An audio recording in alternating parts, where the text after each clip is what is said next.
De 9 a 11, La Mañana de la Diaria. Conducción, Martín Rodríguez. Producción, Mariana Cianelli. La Mañana de la Diaria.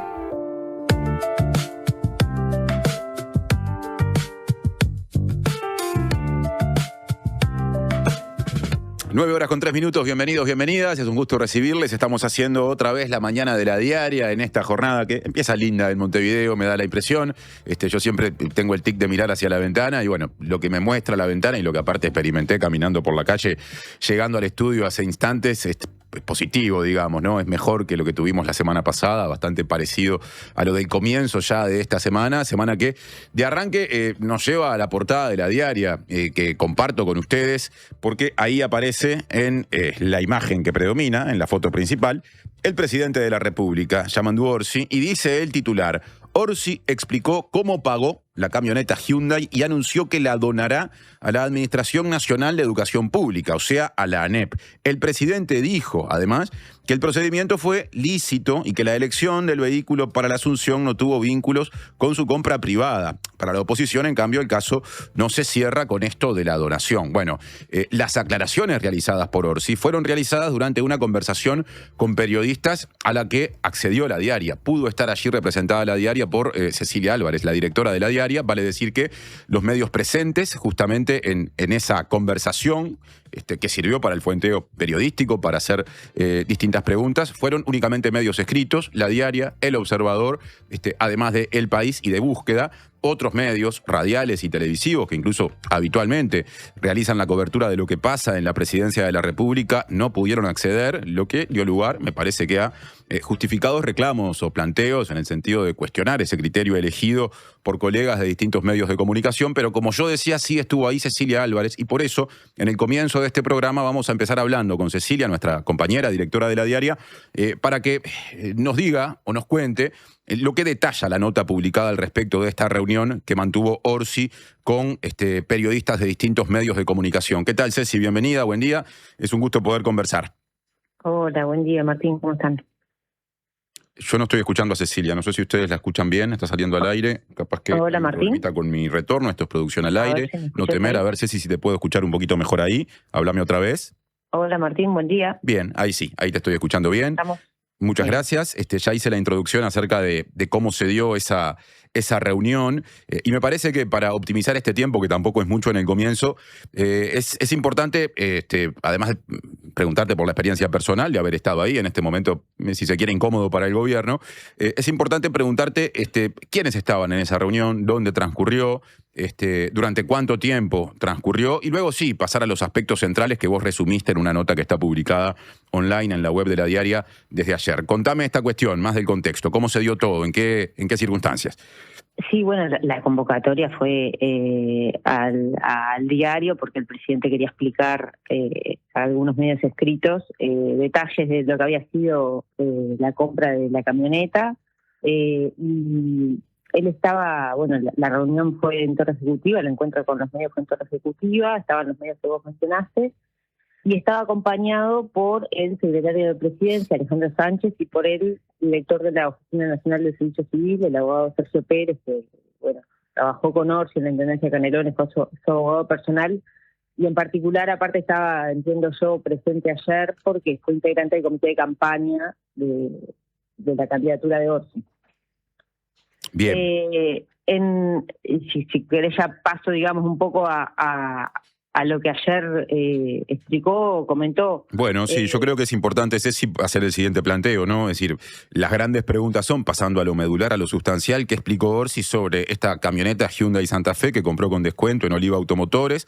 También sobre la forma de pago, incluyendo la entrega, lo que se supo anteayer, de un auto Renault que le donó a su comité de campaña la empresa Car One, y también sobre la decisión final tomada con la camioneta de uso personal que será donada a la Administración Nacional de Educación Pública. Ahí está lo medular, pero bueno, hubo mucha explicación y paso a escucharte porque seguramente tenés mucho para comentarnos al respecto de todo eso.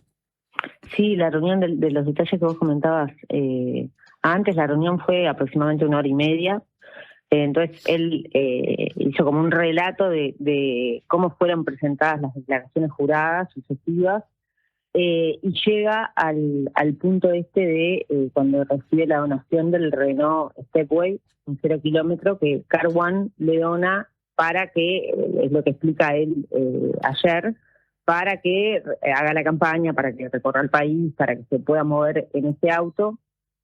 Y acá la primera puntualización, que hasta ahora no estaba claro, ellos explican cómo fue el acuerdo político para la designación del comité de campaña. Según la ley de partidos políticos, los comités de campaña de la fórmula presidencial lo designa el candidato a presidente, y eventualmente se puede acordar en cada lema político que haya una cesión de derechos a los demás para que sea, en todo caso, el partido político el que represente a la candidatura en ese espacio, en el comité de campaña, tanto para los ingresos, para declarar después todos los ingresos que reciben en la campaña, apoyo en la campaña, como los egresos, todos los gastos.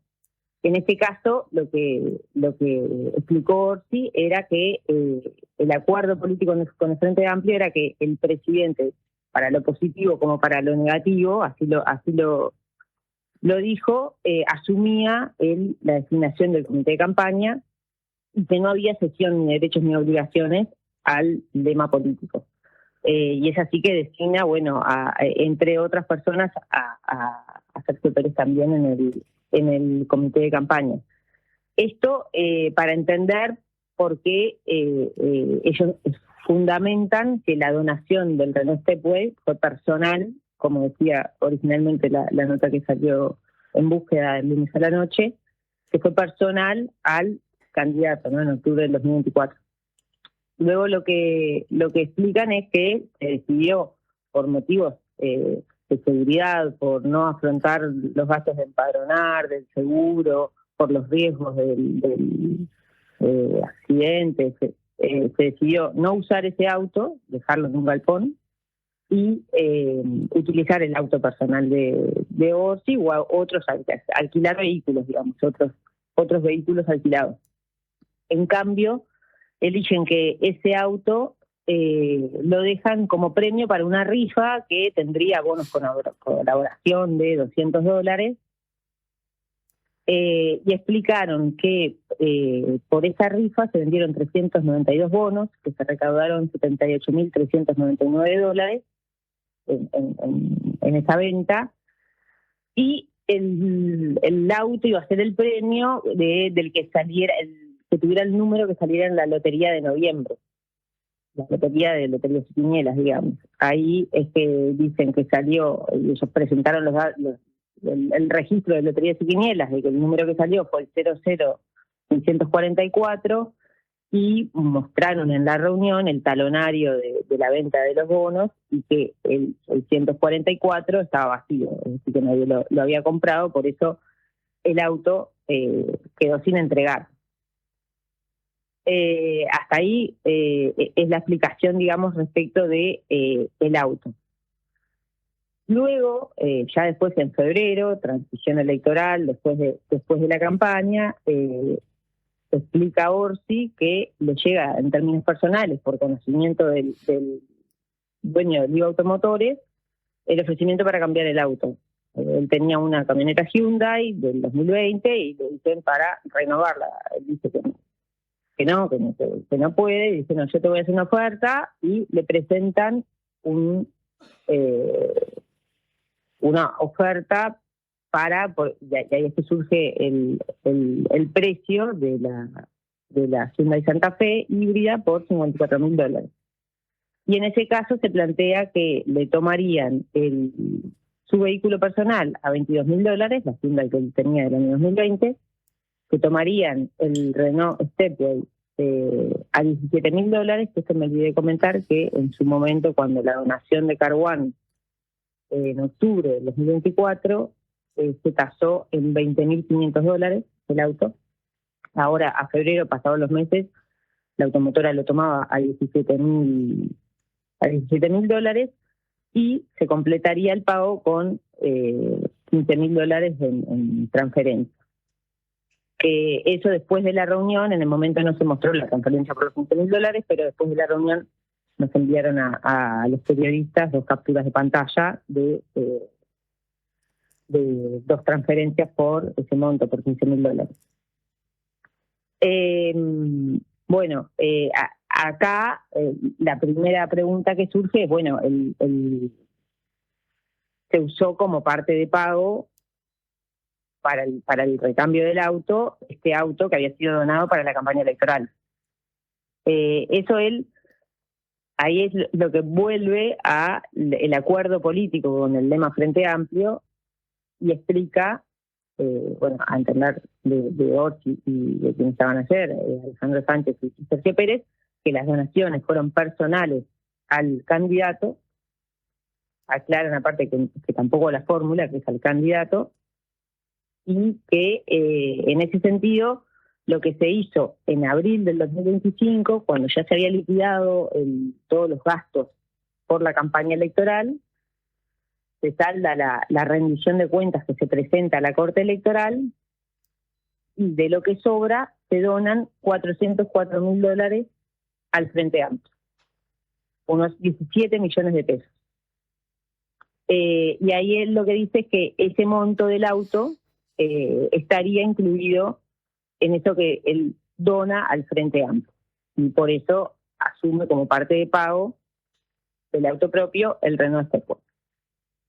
Hasta ahí, digamos, la parte del cambio del auto. Y bueno, también lo que surge, que reitera algo que ya había mencionado en el video del lunes, que accedió a la compra del auto por ese ofrecimiento que le hizo ese particular, y que de otra manera no lo hubiera hecho. Bien, acá hablamos del vehículo del que se empezó hablando en primer término, la camioneta para uso personal, de un vehículo más conocido recientemente, digamos, que donó la empresa Car One, y también hubo, tengo entendido, aclaraciones o comentarios del presidente con respecto a otro vehículo involucrado en todo esto que tomó Estado Público hace ya capaz que cerca de 2 semanas, semana y pico, y es el usado para su asunción, el que según la versión oficial prestó para la ceremonia del 1 de marzo de 2025 la empresa Fidocar. ¿Qué se aclaró con respecto a eso en particular? Bueno, ahí reiteró un poco lo que ya había dicho en el video. Dijo que no fueron 2 decisiones por separado, que no tuvieron vínculo entre sí. Ahí el secretario de Presidencia refirió a las explicaciones que había dado Lubetzky en una entrevista en Desayunos Informales, que decía que se habían recibido ofertas de distintas concesionarias sobre el vehículo a utilizar, que ellos sí habían resuelto que querían utilizar un auto 100% eléctrico.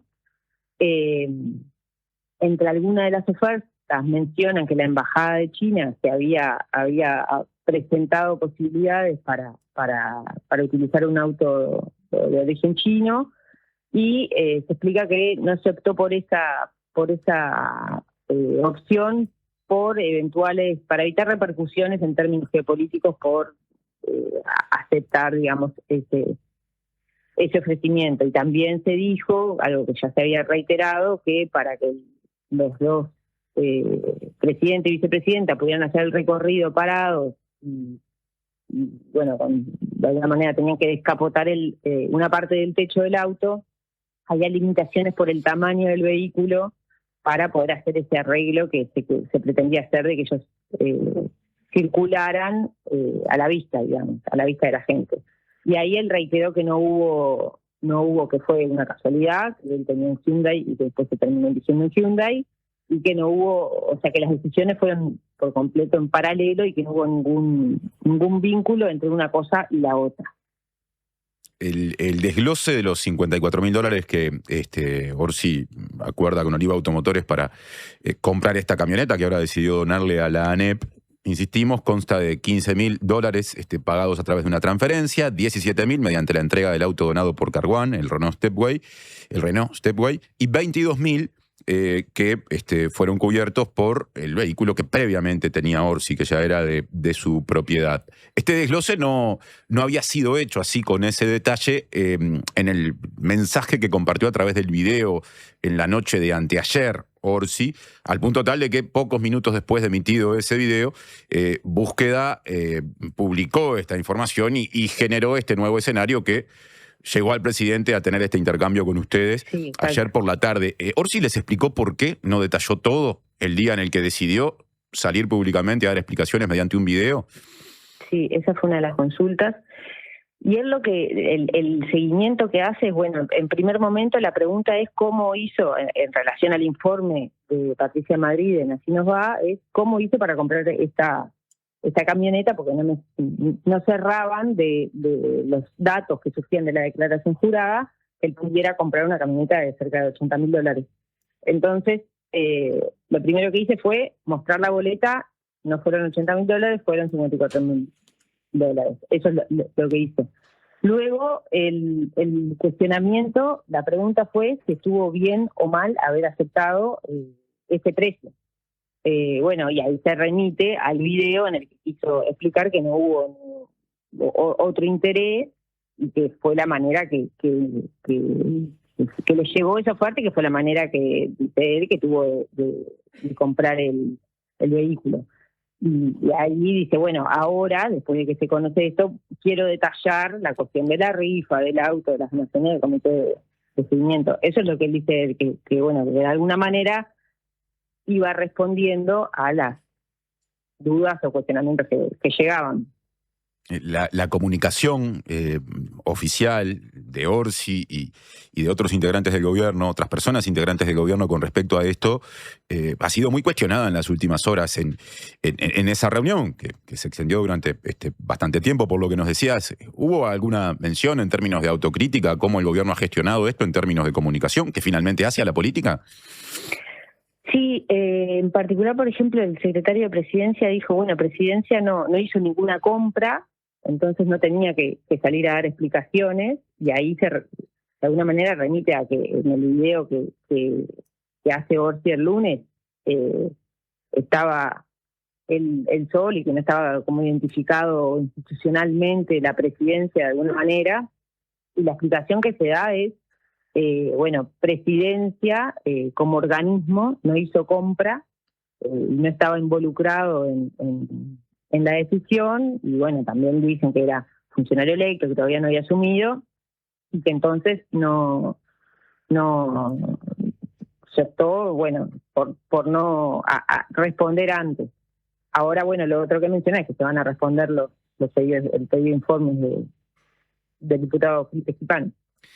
Ahora, y después, sí, decime. No, el otro detalle, bueno, es que él habla de que en abril del 2025, cuando se presenta la rendición de cuentas en la Corte Electoral, que la campaña fue superavitaria, ¿no? Que no dejó deudas, digamos, sino que dejó superávit, y que se donó 17 millones de pesos al Frente Amplio. Si uno va a la página de la Corte Electoral, que están publicadas las rendiciones de cuentas, que sí vale la pena aclarar que por un lado van las rendiciones de cuentas de las fórmulas presidenciales, y aparte se presentan las rendiciones de cuentas de las listas a Senado, las listas a diputados, y en la rendición de cuentas que está presentada por la segunda vuelta, bueno, ahí figuran un total de ingresos de 165 millones de pesos que tuvo el comité de campaña de la fórmula de Yamandu Orsi, y aproximadamente, ¿no? 165 millones y 109 millones de egresos, lo que dan un saldo de 56 millones de superávit. Eso es lo que figura en la rendición de cuentas presentada en la Corte Electoral por el comité de campaña de Yamandu Orsi. Lo que dice es que, bueno, sin estar obligado, donó 17 millones de esos 56 millones al Frente Amplio. Cecilia, dos preguntas finales. Eso cumpliría, y que ahí están incluidos el pago del Reino Estepo. Claro, que hay algunas notas, si no me equivoco, la del País, que acotan que eso es lo que se declaró ayer en la reunión, pero que no se mostraron comprobantes o documentos que prueben o que complementen esa versión, en el sentido de, bueno, aquí está el desglose que marca que estos $17.000 Orsi los puso para que el Frente Amplio tuviera el valor de ese vehículo con el cual luego Orsi se quedó. Exacto, eso dice, bueno, que fue un solo pago de 17 millones de pesos, y que ahí estarían incluidos, pero que no está desglosado qué es lo que Claro. pagó cada uno. Bien, sobre el cierre, porque ya estamos al límite del tiempo. Una impresión personal. ¿Qué presidente diste en términos de estado de ánimo? Porque todo esto le terminó costando políticamente, le está costando políticamente a un gobierno que ya venía teniendo, por lo menos a una gestión presidencial, que ya venía teniendo dificultades en términos de aprobación y desaprobación. ¿Qué impresión te dio lo que ayer apreciaste aprovechando este contacto personal? Bueno, estaba rodeado, ¿no? No así como en el video él estuvo solo, eligió estar solo. En este caso estaba con el secretario de Presidencia y con Sergio Pérez. Él tenía anotado, digamos, los hechos y el relato, digamos, de los hechos que quería transmitir. Y bueno, en un momento, en definitiva, él dice, la camioneta no la quiero usar más, la voy a donar a la ANEP, eventualmente se tirará lo que diga la JUTEP, pero no quiero esperar a lo que diga la JUTEP, no la voy a usar más. También explica esto de que este año en Presidencia se había adquirido una camioneta y que se va a manejar con esa camioneta que se había comprado en Presidencia. Él estaba tranquilo explicando esto, pero bueno, estaba, no sé decir lo que estuviera afectado, pero queriendo explicar y dar por saldada de alguna manera la polémica. Bien, y para cerrar, ya hay denuncias presentadas ante la Junta de Transparencia y Ética Pública, previas a que se conociera el detalle del auto Renault donado al comité de campaña de Orsi. Con respecto a eso, las denuncias ante la JUTEP asociadas a, bueno, explicaciones vinculadas a la aceptación del descuento cuando adquirió esta camioneta que ahora va a donar, ¿hubo alguna referencia?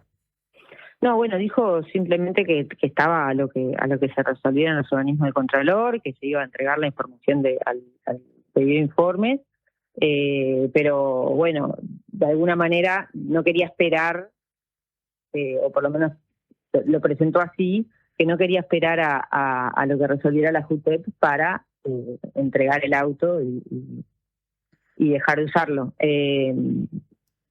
De todas maneras dijo, la discusión sobre si recibir ese precio estuvo bien, recibirlo como un descuento, como una gentileza, que él no hablaba de un descuento, que decía que me presentaron ese precio, estuvo bien, es otra, ¿no? Cecilia Álvarez, directora de La Diaria, muchas gracias por estos minutos, por este resumen de lo que se puede leer por otra parte, tanto en papel como en la web. Y bueno, en pocas horas, cuando sea viernes, te recibiremos en la mesa para los adelantos de una nueva diaria de fin de semana que me animo a decir que algo de esto va a tener. Seguramente, Martín. Hasta la próxima. Pasó Cecilia Álvarez, hasta luego. Ahí estaba la despedida. Tuvimos un comienzo de programa diferente, producto de esto, también de darle importancia a algo a lo que La Diaria accedió en un contexto muy particular, como el que se está dando en torno a las explicaciones de Presidencia, y a una mecánica muy particular elegida por Orsi para dar estas explicaciones ayer ante algunos medios de comunicación. Ahora cumplo con repasar la agenda de un programa que después de este comienzo distinto hará una breve pausa para, a la vuelta, recibir a Fernando Rodríguez Sanguinetti, que es uno de los integrantes del directorio de la Caja de Jubilaciones y Pensiones de Profesionales Universitarios, porque hace bien poco se conoció el informe de la Comisión de Personas Expertas que, producto de la ley aprobada asociada a la Caja de Profesionales el año pasado, realizó una serie de recomendaciones pensando en la viabilidad de este subsistema previsional que tuvo y tiene dificultades en términos de sostenibilidad. Bueno, la postura de una de las personas integrantes del directorio con respecto a esos planes a futuro y de los contenidos del documento la tendremos en la entrevista que viene para recuperar el abordaje de un tema del que hablamos mucho el año pasado cuando estuvo a discusión en el Parlamento justamente. Y después de las 10 de la mañana, en la segunda hora del programa, entre otras cosas, hablaremos con un edil del departamento de Montevideo por el Partido Colorado. Federico Paganini, el único edil colorado en el departamento de Montevideo, en la Junta Departamental, porque en cuestión de horas se van a someter a votación del plenario de la Junta los proyectos que implicarían, en caso de aceptarse, un endeudamiento por fuera del presupuesto, o sea, extra presupuestal de la Intendencia de Montevideo, fundamentales para la gestión del intendente Mario Vergara, que requieren de mayorías especiales para ser aprobados, que se dividen en 5 ejes y que de momento no se sabe si tendrán los votos necesarios de distintos sectores opositores para prosperar. Esa es la propuesta de hoy. No se vayan. Tierra de Mujeres es una iniciativa del Instituto Nacional de Colonización para facilitar el acceso de las mujeres a la tierra. La propuesta incluirá unidades de producción familiar y grupal. El cronograma de talleres informativos y los detalles de los llamados se publican en colonización.com.uy. Tierra de Mujeres es un compromiso asumido en la política sectorial de género en el agro. Instituto Nacional de Colonización. Tierra para vivir y trabajar en el campo. En Habitab resolvé todas tus gestiones. En nuestros más de 520 locales de todo el país. Y también desde nuestras aplicaciones. Más información en habitab.com.uy.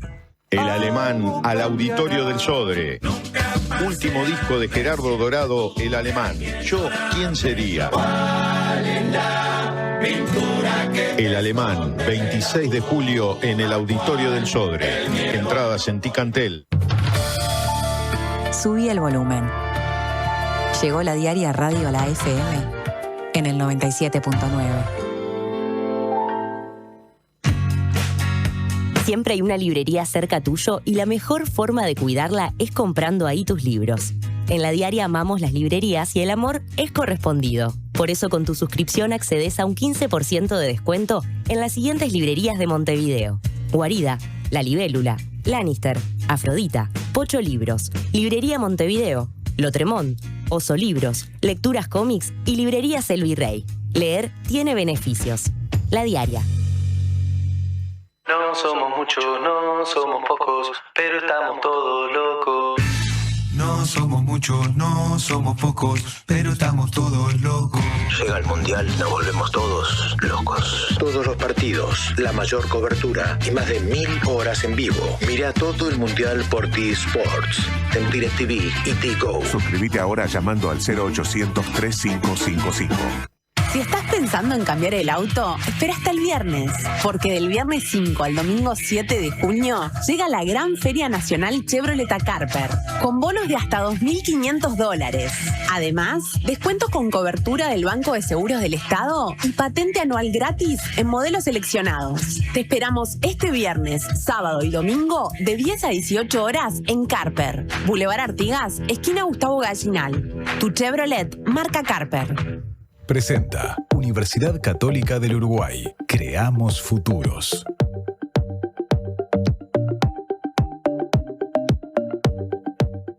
9:30 de la mañana, 9:30 de la mañana de la diaria. Yo creo que hace un año exactamente, cuando este ciclo recién empezaba, uno de los asuntos a los que más atención le dedicamos fue el trámite parlamentario en aquel momento del proyecto de ley destinado a la reforma de la Caja de Jubilaciones y Pensiones de Profesionales Universitarios para darle sostenibilidad y viabilidad a un subsistema previsional que tiene dificultades y que en aquel momento estaba a punto de quedar por fuera de la posibilidad de pagar jubilaciones y pensiones. Nada más ni nada menos. Bueno, aquel proyecto de ley, poco tiempo después, por allá por julio, capaz que un mes después de nuestro debut en streaming, en aquel momento en la diaria Radio, se aprobó y el proyecto de ley y su aprobación dieron pie a algunos procesos que vamos a abordar ahora en esta entrevista. Uno de esos procesos, o una de esas consecuencias, fue la creación, porque lo establece así la ley conocida como modificación de la Ley Orgánica de la Caja de Jubilaciones y Pensiones de Profesionales Universitarios, la que se aprobó el año pasado, de una comisión de personas expertas abocadas a propuestas que a futuro le den otra solidez justamente a la Caja de Profesionales. Y esa comisión finalizó recientemente su trabajo y como resultado dejó un informe con recomendaciones para mejorar la situación económica financiera de la Caja de Profesionales. El Poder Ejecutivo y la representación de la Caja en algunos aspectos coincidieron y en otros no en ese ámbito. Y para empezar a mirar hacia ese tema, hacia los contenidos del informe, es que estamos recibiendo a Fernando Rodríguez Sanguinetti, que es integra el directorio de la Caja de Jubilaciones y Pensiones de Profesionales Universitarios. Fernando, bienvenido, buen día, gracias por estar acá. ¿Qué tal? Buen día, muchas gracias por la invitación. Bueno, es bien reciente el final del trabajo de esta comisión de personas expertas. El viernes pasado. El viernes pasado, sí. Bueno, o sea que son horas de las primeras evaluaciones y por supuesto que vamos a ir hacia justamente la primera mirada que se puede hacer o que haces personalmente acerca del contenido de este informe. Yo antes quisiera contextualizar un poco más con algunos aspectos básicos. Por ejemplo, ¿quiénes integraron esa comisión de personas expertas? Bueno, hubo 3 delegados del Poder Ejecutivo, que fueron el economista Bay, el economista Cancio, Bay por la UPP, Cancio por el Ministerio de Economía y Finanzas, y el director nacional de Seguridad Social, el ingeniero Di Domenico. Eso por el Poder Ejecutivo, eran 3 y tenían sus alternos. Por la Caja de Profesionales lo integraron el presidente, el secretario y el delegado de los jubilados, o sea, Andrés Pérez, Alejandro Aro y Juan Manuel Rodríguez. Pero los otros directores también estábamos en la comisión. Claro, había un trabajo en equipo por detrás de quienes representaban directamente. Exacto. Eso con respecto a la conformación de este ámbito. ¿Durante cuántos meses estuvo funcionando? Y bueno, esto empezó en noviembre del año pasado. Tras reclamos que vinimos haciendo durante meses, porque la ley se aprobó en julio, y decía que, de alguna manera, inmediatamente tenía que empezar a funcionar esa comisión. Bueno, recién empezó en noviembre con el directorio anterior, porque en el medio hubo un cambio. El 10 de diciembre se votó el nuevo directorio y que asumió los primeros días de febrero de este año. Entonces hubo una parte con el directorio anterior, que tenía unas mayorías y una lógica diferente al nuevo directorio, y no se avanzó mucho en ese periodo. Lo único que se hizo se avanzó, obviamente, se recibieron a las delegaciones de profesionales, del colegio, por ejemplo, de contadores, la Asociación del Orden Profesional, que presidimos nosotros, profesionales independientes, bueno, en fin, los que estábamos participando en la contienda, además, ¿no? Y allí tuvimos, de alguna manera, un resumen de las propuestas que hacían, porque esto estaba abierto al público, digamos, a recibir propuestas. Hubo propuestas personales, de personas individuales, digo, y también de colectivos interesados en el tema de la caja. Y allí todo eso se explayó, lo estudiamos, lo vimos, pero todavía no empezamos a conversar en ninguno de los temas específicos. Eso empezó con el nuevo directorio. O sea que el nuevo directorio fue el que produjo este informe, digamos, conjuntamente con los delegados del Poder Ejecutivo. El que tuvo mayor incidencia en el contenido final. Claro, claro. Y las propuestas que se hicieron no las hubiera hecho el directorio anterior. Antes de pasar ahora sí a los contenidos, una pregunta más, porque en definitiva todo este proceso está vinculado a problemas de sostenibilidad del subsistema. De todo el sistema. La pregunta concreta es, la última de contexto. Hoy, ¿cuáles son los mecanismos de financiación que tiene la Caja? Bueno, la Caja, históricamente, sus ingresos fueron los aportes de los afiliados.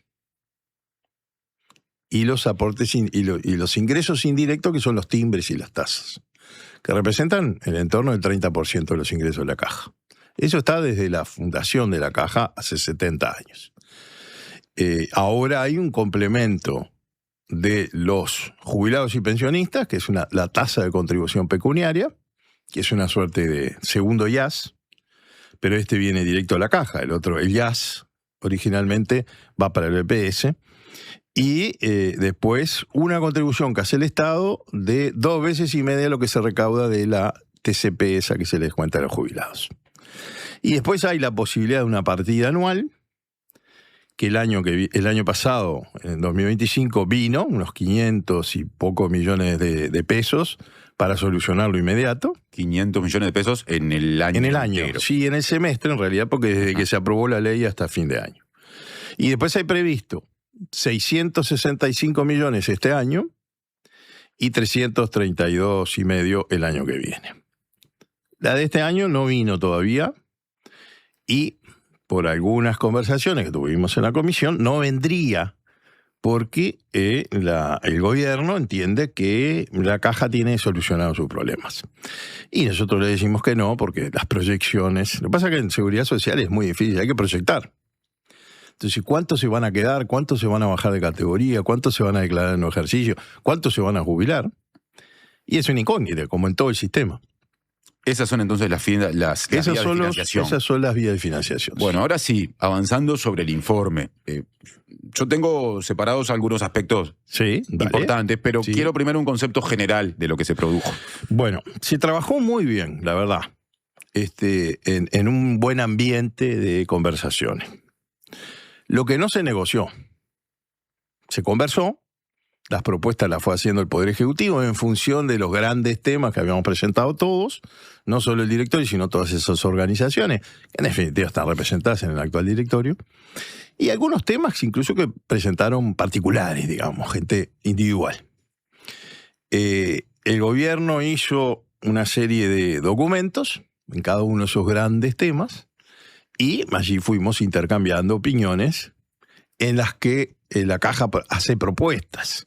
Todo esto es en realidad el documento de la Caja. Si todos los anexos son documentos que incorpora la Caja para justificar y cuantificar las medidas que pretende que se tomen para hacer de la Caja sostenible.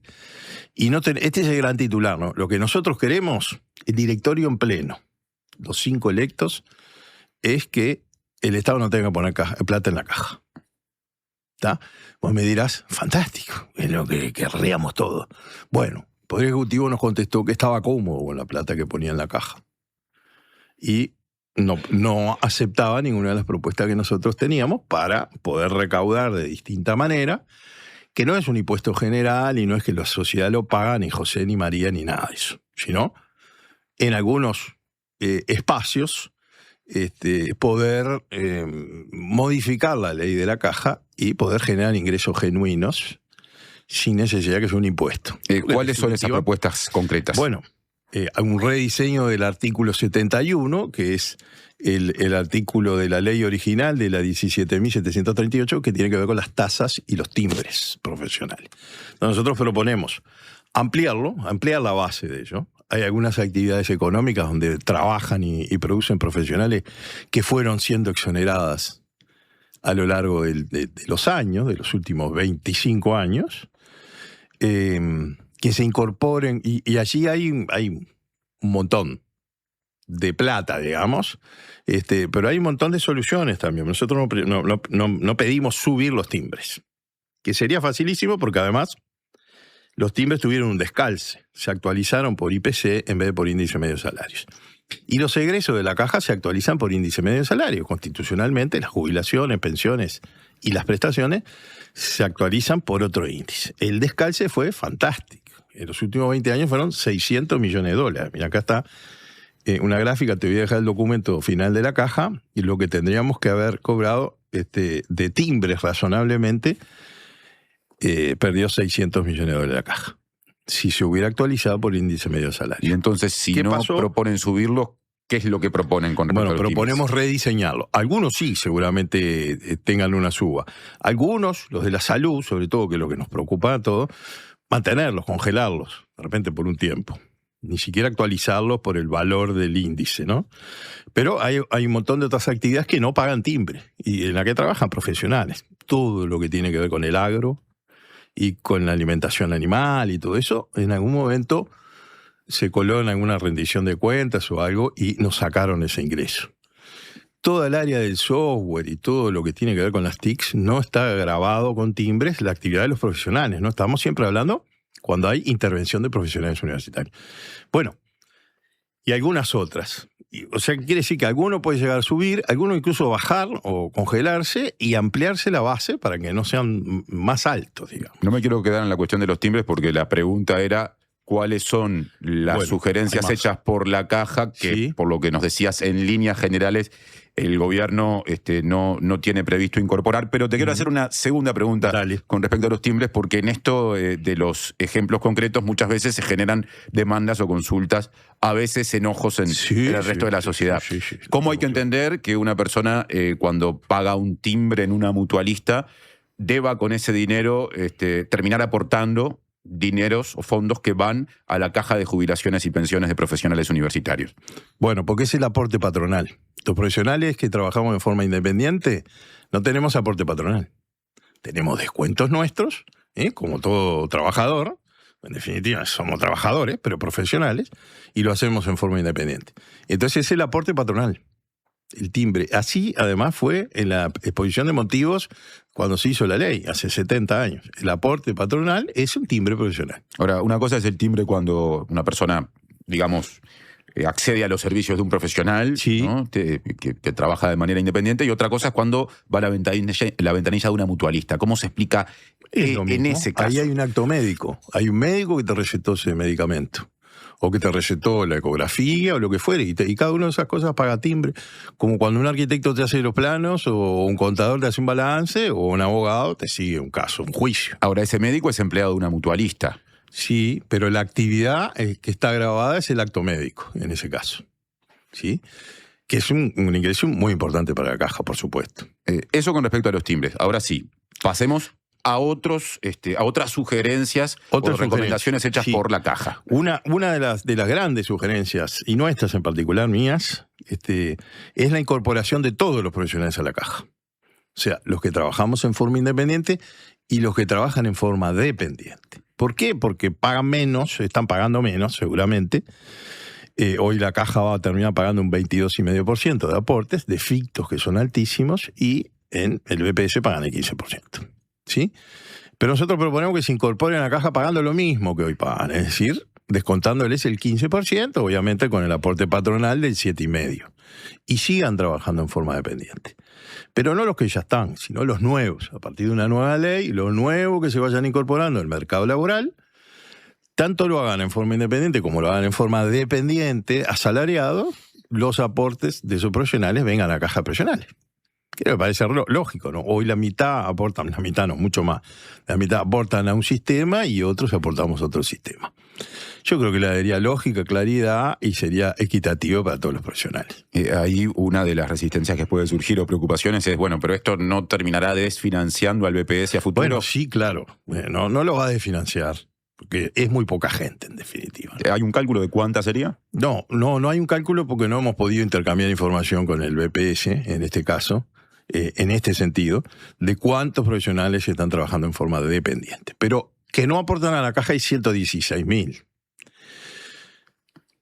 Podemos suponer que hay una buena proporción de ellos que son dependientes, que trabajan por un sueldo en el Estado, en una empresa privada.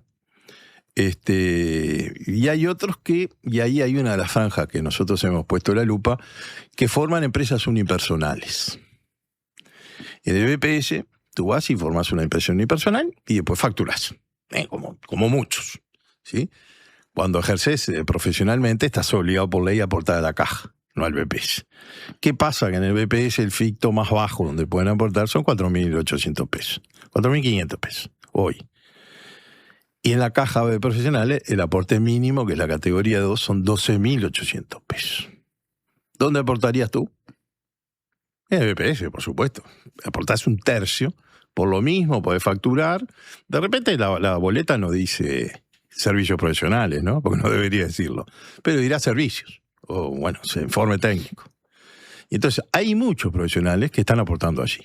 Y lo ha permitido el BPS. Una de las reformas que nosotros proponemos es modificar la redacción del artículo 105 de la Ley de Reforma Fiscal de la época de Astoria, ya de 2007, que si bien es claro diciendo que no deberían los profesionales hacer una empresa unipersonal porque tienen que aportar a la caja, lo hacen igual. Y todos lo sabemos. Está reconocido por todos. En la comisión se reconoció que es un problema. Ahí hay miles de profesionales. Está bien, yo entiendo que hay problemas para aportar. Lo que tenemos que modificar son los fictos de la caja. Y no perseguir gente, porque esa no es la idea tampoco, ¿no? Sino ver cómo los traemos aportando lo mismo que aportan hoy. Y con los mismos beneficios. ¿Sí? Seguro de desempleo, bueno, maternidad y todo eso que ya es universal, ¿no? Volviendo a la pregunta, cuando yo te pregunté por la posibilidad de que esto afectara a futuro los ingresos del BPS, vos me dijiste, bueno, pero no son tantas personas o son pocas en relación al total. ¿Pero de dónde surge esa conclusión? Bueno, surge de que además el BPS va a dejar de dar prestaciones a esos profesionales. Y al final de su carrera no va a pagar esas jubilaciones porque las va a pagar la caja. Entonces, si bien es un descenso al principio, es también una ganancia al final. Por lo tanto, nosotros estamos seguros que eso se equilibra en el tiempo. Por supuesto, el BPS es una institución sin fondo, ¿no? 7 puntos del IVA van para ahí, todo el IAS va para ahí, loterías y quinielas va para ahí, y además de los aportes patronales y de los empleados. O sea, y seguimos generando y creando nuevas prestaciones de BPS. Entonces, cuando ponemos la lupa en la caja, y bueno, la caja no tiene financiamiento, hasta hace 6 meses no tenía financiamiento, porque hasta ahora se financió con sus propios fondos. Ahora parece que la caja es la mala y todos los profesionales somos todos malos y nos queremos. Y sin embargo estamos haciendo una propuesta de que no tengan que poner plata en la caja, el Estado. Todos nosotros, que la dediquemos a otra cosa y otras prioridades en el Estado, en la sociedad, como para destinar esos 70 y pico de millones de dólares que va a aportar este año el Estado a la caja. Hay muchas consideraciones para hacer a propósito de ese razonamiento con respecto a lo que se destina para el EPS y para la caja. Yo tengo previsto abordar eso sobre el cierre. Bien. Quiero seguir repasando las sugerencias hechas por la caja o por el directorio en este ámbito. Tenemos que hacer una pausa en breve, pero después retomaremos. Hablamos de timbres, hablamos de esta propuesta para que personas que trabajan en relación de dependencia, siendo profesionales, puedan aportar a la caja. Son propuestas que hizo el directorio. Sí. ¿Cuáles más, dentro de las más importantes y sintetizando, se pueden mencionar? Bueno, mirá. Transformar el sistema de aportación. Nosotros hoy aportamos por fictos, ¿sí? Sueldos que vienen ya establecidos de hace años que se van actualizando con índice medio de salarios. Son altísimos. Un profesional en categoría 10 se estima que gana, para hacer sus aportes, 198.000 pesos. ¿Sí? Por lo tanto, el aporte que corresponde es unos 40.000 pesos por mes. Sí, es impagable para mucha gente. Pues nosotros lo que proponemos es... Y en esto hay cierto acuerdo con el Poder Ejecutivo. Y estaba en la ley, además, que pasáramos a pagar por facturación real. Si tanto facturas, tanto ganaste, tanto aportás a la Seguridad Social. Y allí tendrás la jubilación de lo que declares, ¿no? Todos suponemos que vamos a declarar todos la verdad, pero bueno, si tú subdeclarás vas a tener una jubilación mucho más baja. ¿Sí? Allí lo bueno es que el Estado también va a salir a controlar y ayudar a la caja, porque la caja no tiene 8 inspectores, ¿sí? No tiene una estructura como para salir a controlar decenas o cientos de miles de aportantes. Pero sí el Estado, y el Estado le va a importar que aporten a la DGI y que hagan sus contribuciones, ¿no? El IRPF, el IVA y todo lo que corresponda. Decías que en ese punto entonces hay por lo menos cercanía. Sí. Y eso puede desencadenar en, no sé, pensando en voz alta, un proyecto de ley destinado o tendiente a... Sí. De hecho, en las conclusiones está de los acuerdos que hubo entre el directorio y el Poder Ejecutivo que, bueno, se empiece a trabajar en este tema de, por lo menos... En algo piloto, empecemos a procesar los aportes a la caja por ingresos reales de los profesionales. Lo que pasa es que tenemos urgencias. La caja es urgente. Todos los días es urgente. La caja funciona todos los días. No es una estadística, no es un cuadro. Todos los días hay que pagar las jubilaciones todos los meses, hay que pagar las prestaciones, hay que pagar los salarios. Jubilaciones y pensiones. Y necesitamos... que las cosas sucedan. Capaz que lo mencionaste y se me escapó sobre el cierre de este bloque. ¿Qué propuestas presentó el directorio de la Caja con respecto a las declaraciones de no ejercicio? Bueno, ahí hay una... eso está en la ley. La ley 17738, la ley original de la Caja, la última, la anterior, digamos, establece que quienes hagan una declaración jurada de no ejercicio paguen un costo. ¿Sí? No se ha aplicado, se aplicó al principio y después no se aplicó más. Porque todos entendemos que el que declara no ejercicio es porque no puede pagar la caja. Pero cuando vemos que hay 116.000 que no pagan la caja, pero en algún lado están trabajando, bueno, empiezan estas cosas, ¿no? Sobre todo porque hay muchos que hacen una empresa unipersonal, facturan como profesionales y no están aportando a la caja, que es donde deberían. Entonces ahí empiezan a entreverarse las líneas, ¿no? Eso está autorizado, no es nada de la ley nueva, eso lo podemos cobrar y hay un tope máximo, y lo estamos estudiando eso en directorio. Eso es una resolución de directorio, no tiene que ver con la ley. La ley ya lo habilita. Pero bueno, como nos habilita a administrar fondos de terceros, e incluso hablamos de transformar la caja en una FAP, ¿no? Que no es una idea nuestra, y que no se conversó en la comisión, pero informalmente sí. Bueno, ¿y qué implicaría eso? ¿Cómo sería? Bueno, eso es muy complejo, ¿no? Transformar esto en una FAP sería muy complejo.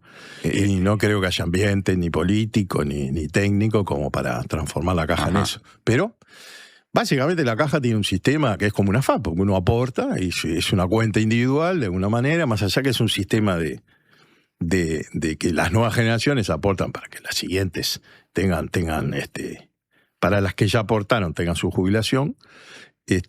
También es una cuenta personal de alguna manera, ¿no? Y tanto aportaste en cada categoría y tanto te corresponde de jubilación. Es un sistema parecido, pero no es lo mismo. No es lo mismo y no está en la agenda tampoco porque es muy complejo. La SAFAP, esto ha estado en la agenda en las últimas semanas. Entre otras cosas, colocan el dinero en determinadas inversiones que luego permiten que esto se siga moviendo y se le pague a las personas lo que corresponde en función de la caja. De su perdóname que te interrumpa. La caja de profesionales es lo mismo. ¿Hace exactamente lo mismo? Por supuesto. Sí. Los últimos 10, 12 años, la caja subsistió con lo que había producido sus inversiones. ¿En qué rubros ha invertido o invierte? Bueno, hizo la Torre de los Profesionales, por ejemplo. Se vendieron, creo que quedó alguna unidad allí, el estacionamiento y el cine se alquilan. O sea, tiene los campos, tiene 2 campos, en Cerro Largo y en Florida, alquilados, con explotación de árboles para las madereras. Y después hay mucha inversión financiera, porque además lo establece la ley. Hay una suerte de encaje en la caja, donde hay que comprar papeles públicos, que dan baja rentabilidad en algunos casos, pero con eso funciona la caja los últimos 12 o 15 años, que tenía déficit en el sentido de tenía menos ingresos que egresos, ¿no? Pero tenía siempre la compensación de su propia reserva económica. Ahora, también ese cuadro de situación que detallás refleja la utilidad, pero al mismo tiempo la limitación de la herramienta de las inversiones. Exacto, sí.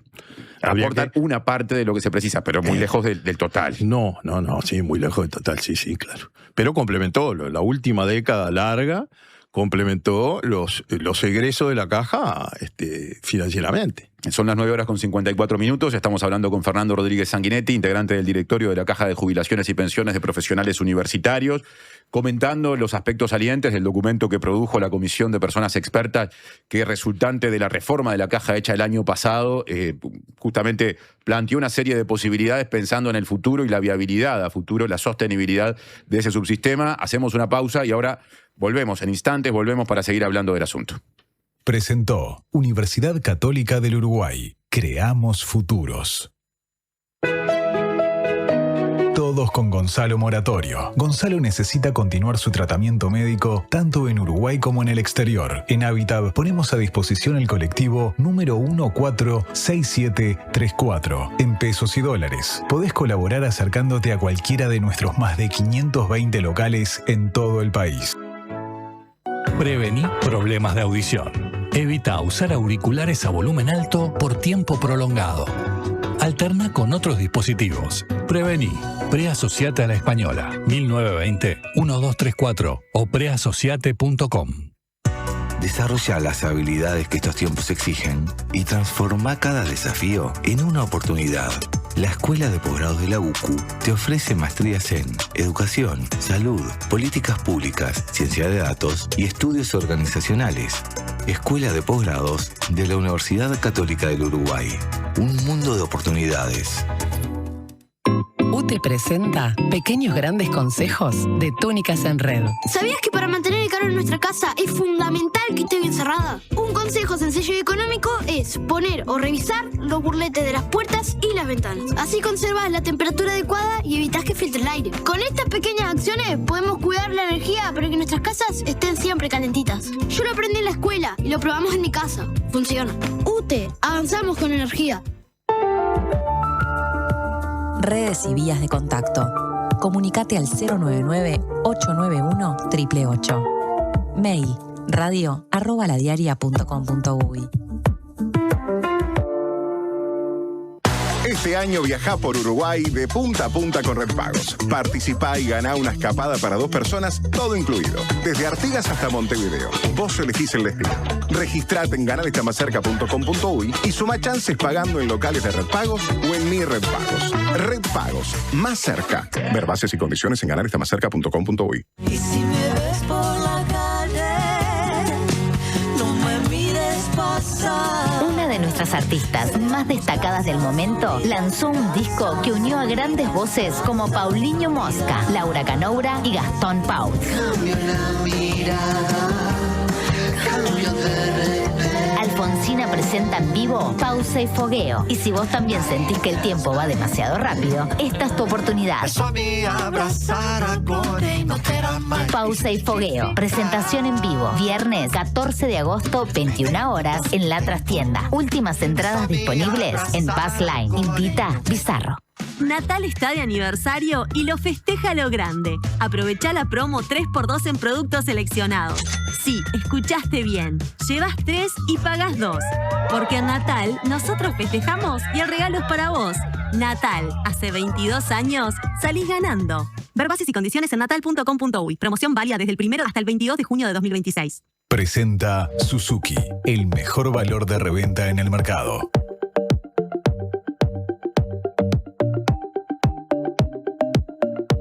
Son las 9:58, seguimos hablando con Fernando Rodríguez Sanguinetti, integrante del directorio de la Caja de Jubilaciones y Pensiones de Profesionales Universitarios.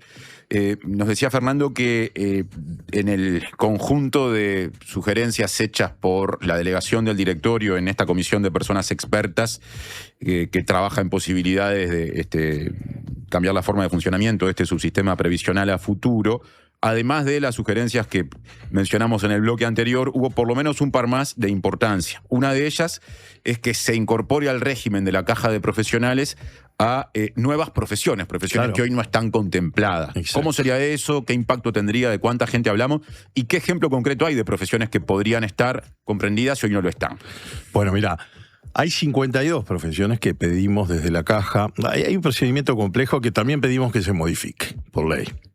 Acá al final del documento hay una serie de artículos que redactó la Caja para un proyecto de ley, supuesto, donde uno de ellos es que de los artículos 44 y 49 de la ley original dice cómo ingresan las nuevas profesiones, ¿no? La Caja hace un estudio conjuntamente con la universidad que corresponda, evalúa si es una profesión como para que esté aportando en la Caja, ¿sí? Tiene que tener una serie de años y de complejidades, etc. Bueno, está. Cuando determinamos que estas de la UCUDAL, de la Universidad de la República, de la UTEC, en fin, deberían estar aportando a la Caja, deberían integrarse a la Caja. Hay que hacer todo un mecanismo con el Poder Ejecutivo para que dé el ok. Y ahí es donde se complica. ¿Por qué? Porque todos sabemos, y no se dice, esas nuevas profesiones están aportando al BPS.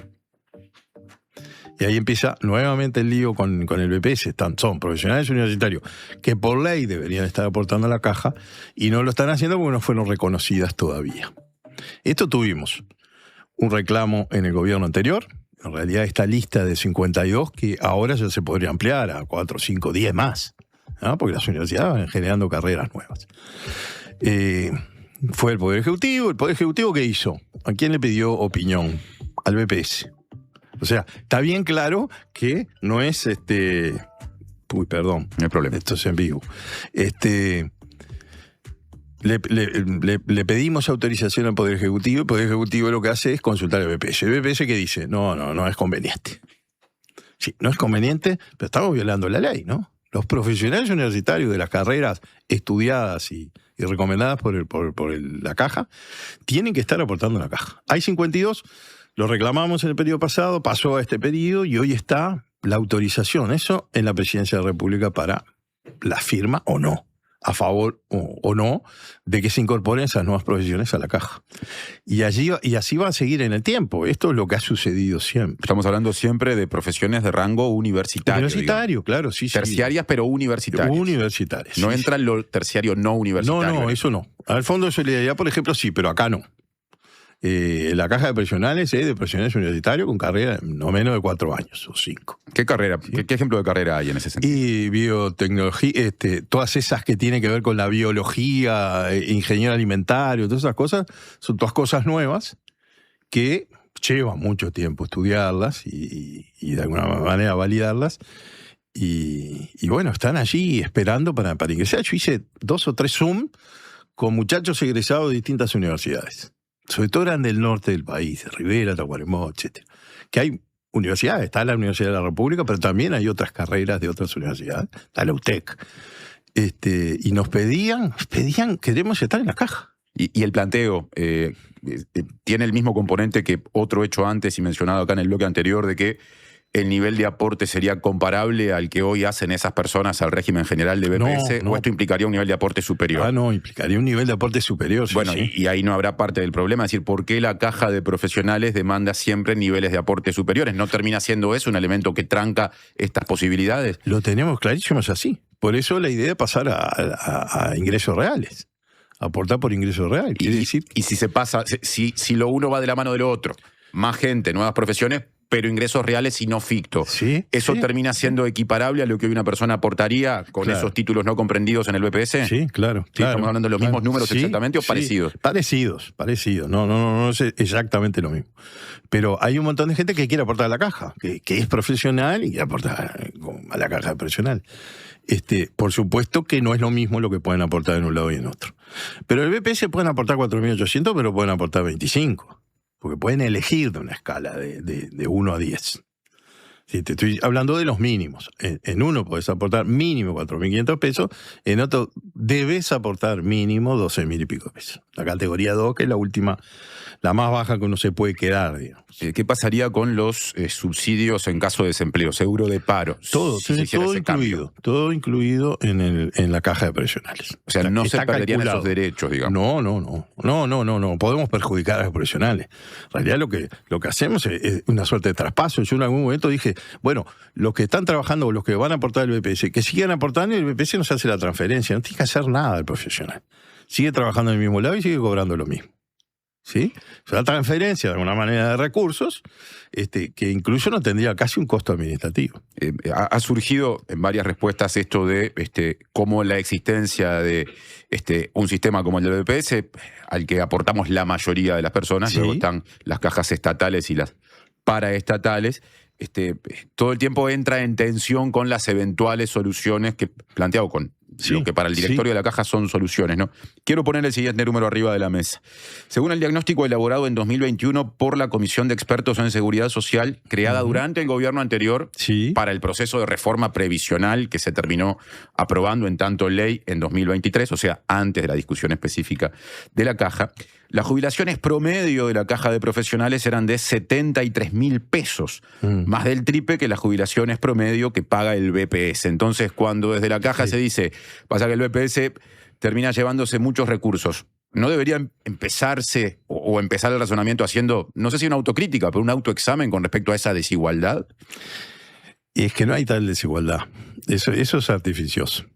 Tú estás comparando profesionales que aportan en niveles muy altos de ingresos supuestos, fictos. Por supuesto, si tú aportás, como aporto yo ahora, 40.000 pesos por mes a la caja, y bueno, aspirás estás pagando para una jubilación que tiene un promedio hoy de 90.000 pesos. Promedio. ¿Hay más bajas? Sí, claro que hay mucho más bajas. Ese es el promedio. Pero compararlo con todo el universo del BPS no es válido. No tiene nada que ver una cosa con la otra.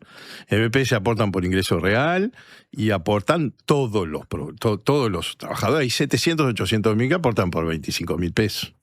Sí, claro, el promedio de la jubilación del BPS, pero cuando vamos a los mismos rangos, esto lo estudió la Comisión Especial de la Seguridad Social allá cuando empezaban a elaborar la ley 20.130, es decir, la ley general. La reforma del 2023. La reforma del 23.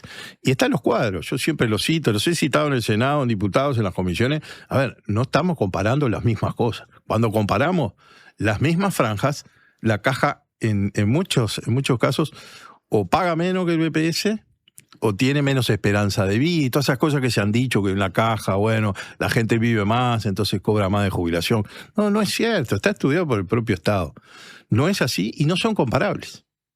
Decías que más allá de la falta de acuerdo en aspectos sustanciales, el diálogo, el tono del diálogo en esta comisión de expertos de ahora ha sido muy bueno con representantes del Poder Ejecutivo y allí estaba la OPP. En su momento, antes de que el Parlamento aprobara la ley vinculada a la caja de profesionales, desde la OPP, el director Rodrigo Arim hizo el siguiente comentario, que en su momento recogió La Diaria hace cerca de un año.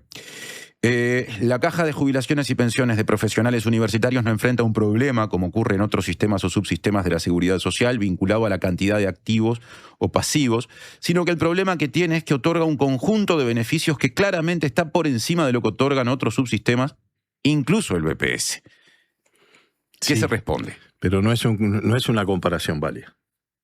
No es válida, porque lo que se aporta en la caja de profesionales es muchísimo más que lo que se aporta en los otros subsistemas. Comparémonos con la bancaria.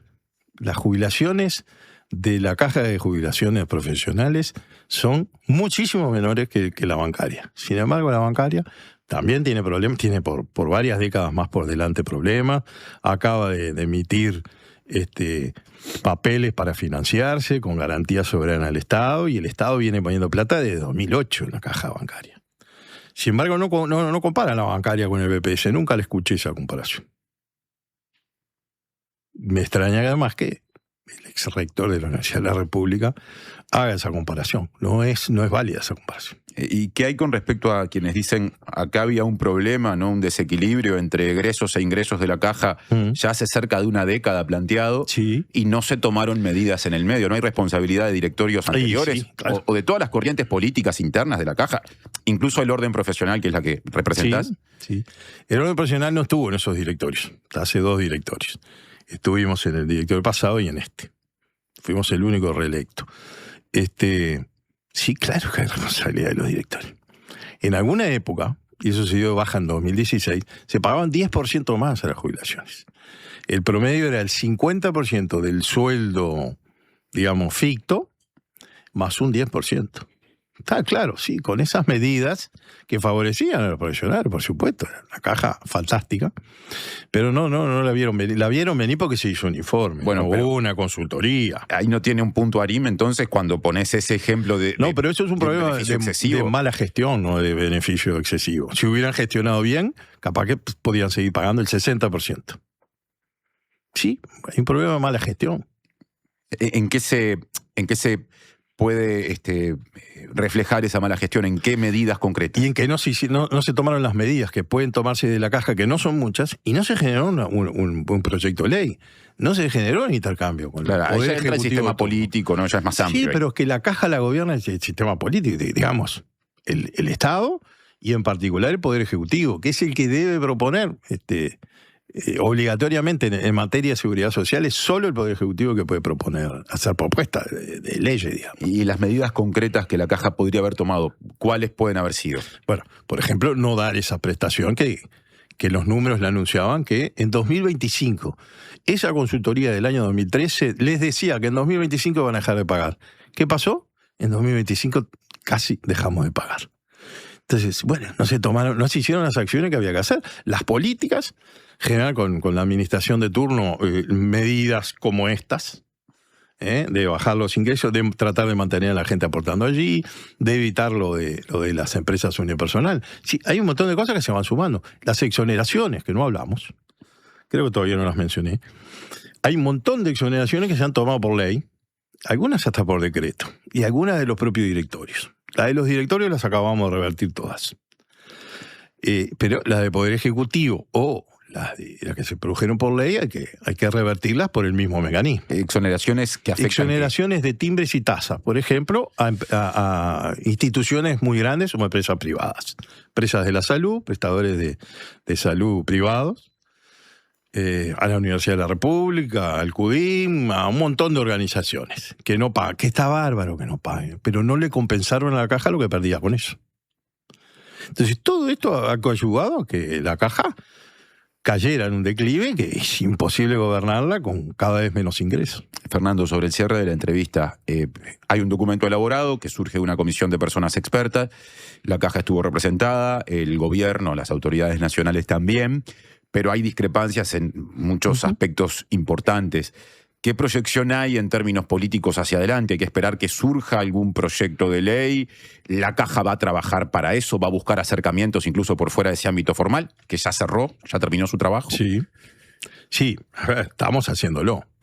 No solo informando a través de los medios de prensa, como este, al sistema político, que están en otras cosas, en millones de cosas, son cosas aparentemente más importantes que la caja.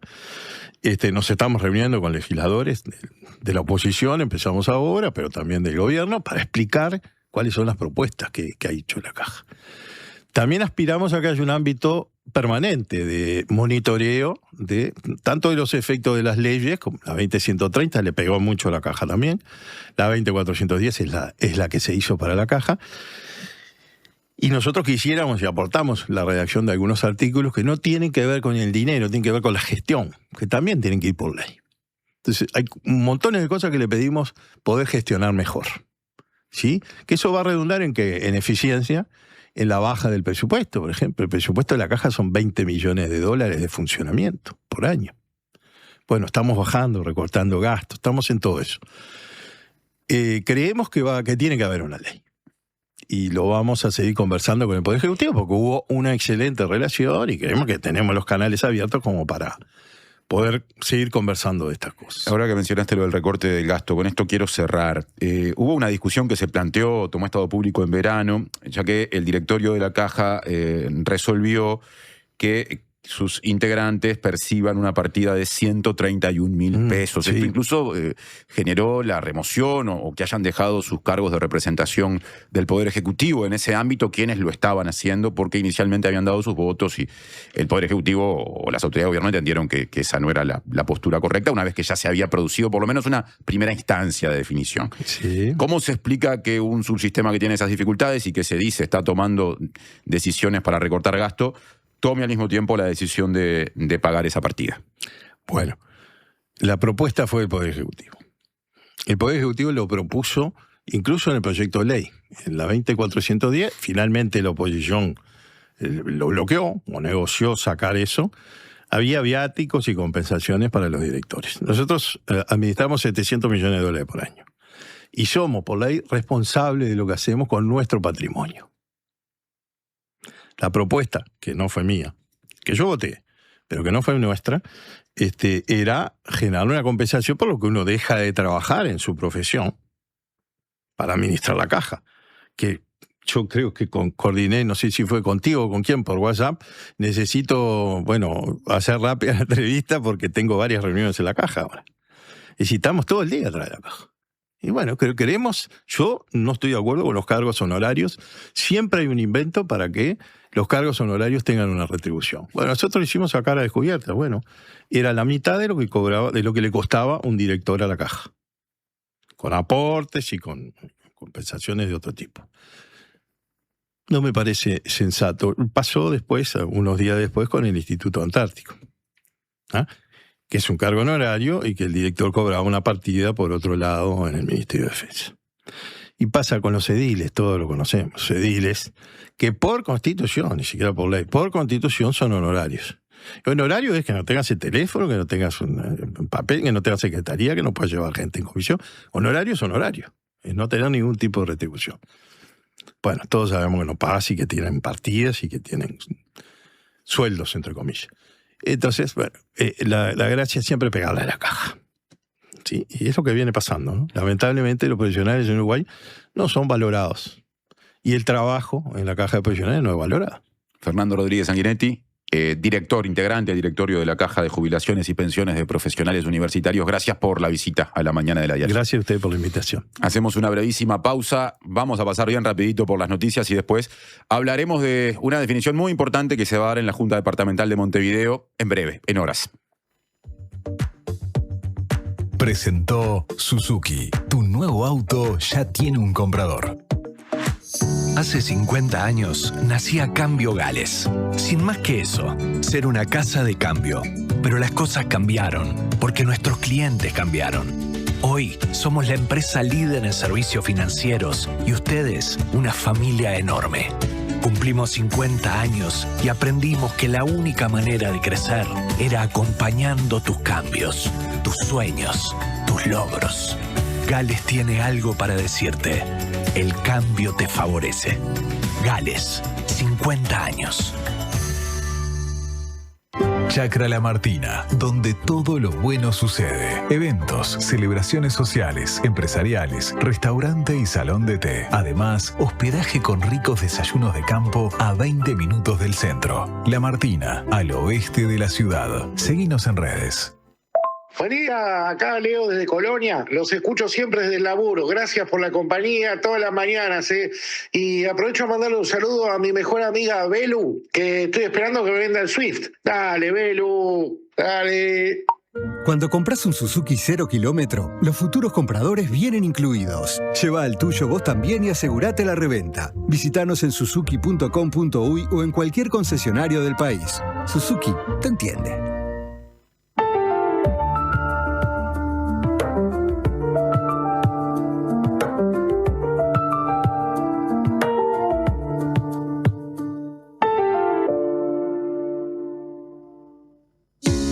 En el Teatro Solís, recital de violín y piano, junto a la violinista japonesa Akiko Suwanai y Ryo Yanagitani en piano. Manuel de Falla, 150 años. El regreso a Uruguay del pianista español Javier Perianes. Piano Piano. Andrea Aroa y Luciano Superviel, danza y música en tiempo real. Gala Gloria del Rosario. Memoria, tributo y un acto de amor al flamenco. Otoño en la Zabala. Historias con las que construimos pasado y presente. Consulta la programación en teatrosolís.org.uy. Teatro Solís, Intendencia de Montevideo.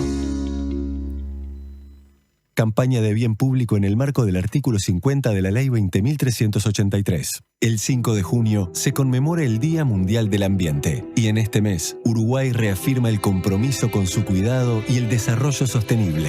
Hoy seguimos avanzando con más acciones, más políticas públicas y más compromiso con el futuro. Impulsamos políticas ambientales en áreas fundamentales como el agua, la biodiversidad y la gestión de residuos. Actualizamos normas para proteger lo que importa: la calidad de nuestras aguas superficiales y subterráneas, nuestras ciudades frente a eventos climáticos extremos, y los humedales, fundamentales para la conservación de la biodiversidad. También avanzamos hacia un nuevo modelo de gestión de residuos basado en la clasificación en origen, el reciclaje y la valorización. Regulamos los residuos de baterías, acompañando el crecimiento de la movilidad eléctrica. Establecimos una gestión integral para los residuos de la construcción y aprobamos el decreto de donación de alimentos para reducir el desperdicio y generar impacto social positivo. El Uruguay sostenible se construye día a día, porque cuidar el ambiente es cuidar la vida y construir futuro. Uruguay Sostenible, Ministerio de Ambiente, Presidencia de la República.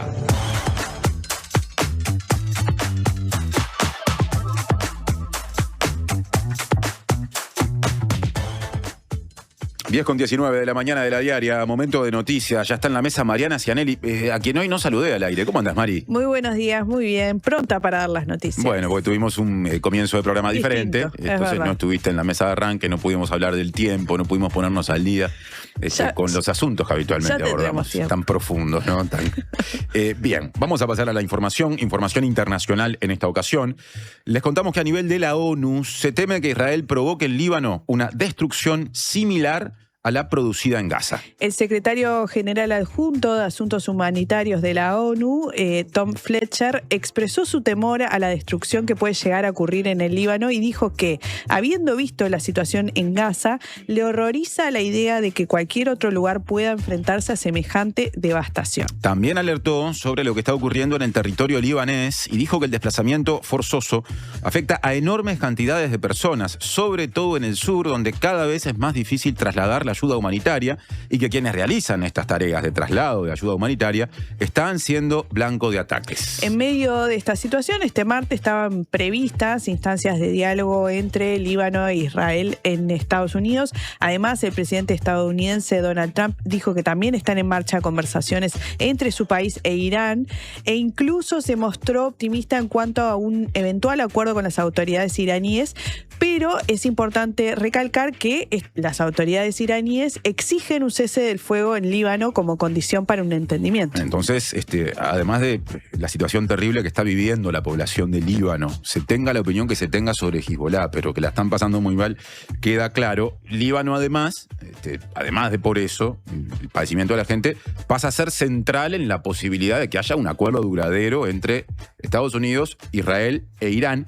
Sí. Y este componente y la política de Israel sobre el Líbano termina generando problemas nada menos que en el vínculo entre Donald Trump, el presidente estadounidense, y Benjamín Netanyahu, que es el primer ministro israelí. Y algunos medios han dado cuenta de una áspera conversación telefónica que tuvieron ambos en las últimas horas, Mari. Sí, en particular fue recogida por el portal estadounidense Axios en base a fuentes que estuvieron cuando se dio esta conversación por teléfono, donde Trump le dijo a Netanyahu que la actitud que está teniendo en relación al Líbano perjudica el cese del conflicto con Irán, y el mandatario estadounidense le dijo textualmente que está jodidamente loco, que estaría en prisión si no fuera por él, y que le está salvando el trasero porque todo el mundo lo odia a Netanyahu y a Israel por todo eso. Cito textual. Bueno, esa es una cita entonces del portal Axios, Sí. que da cuenta de Trump a lo Trump discutiendo con Netanyahu, Sí. justamente por cómo la política de Israel, a su criterio, sobre el Líbano está perjudicando la posibilidad de que haya un entendimiento incluso con Irán, Sí. ¿no?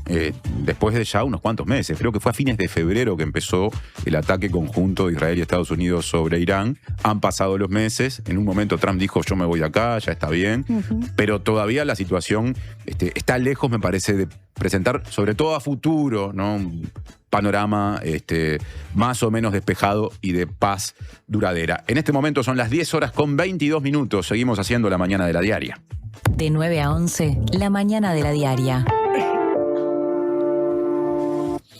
Y la seguimos haciendo con 15 grados y una décima en Montevideo en este momento, y con una lista larga, extensa, XXXL de mensajes pendientes de lectura. Fue un programa distinto y bueno, se nos acumuló lo no leído. Sí, en relación al primer contenido, a los dichos a la narración de Cecilia Álvarez, directora de La Diaria, que estuvo ayer en la reunión con Orsi, donde dio explicaciones por la compra de la camioneta. Una oyente nos dice: buenos días, muchachos, lo más grave del tema camioneta es que nuestro presidente piensa o le hagan pensar que esto es importante. No puede dar trascendencia a lo que hizo con sus decisiones económicas privadas.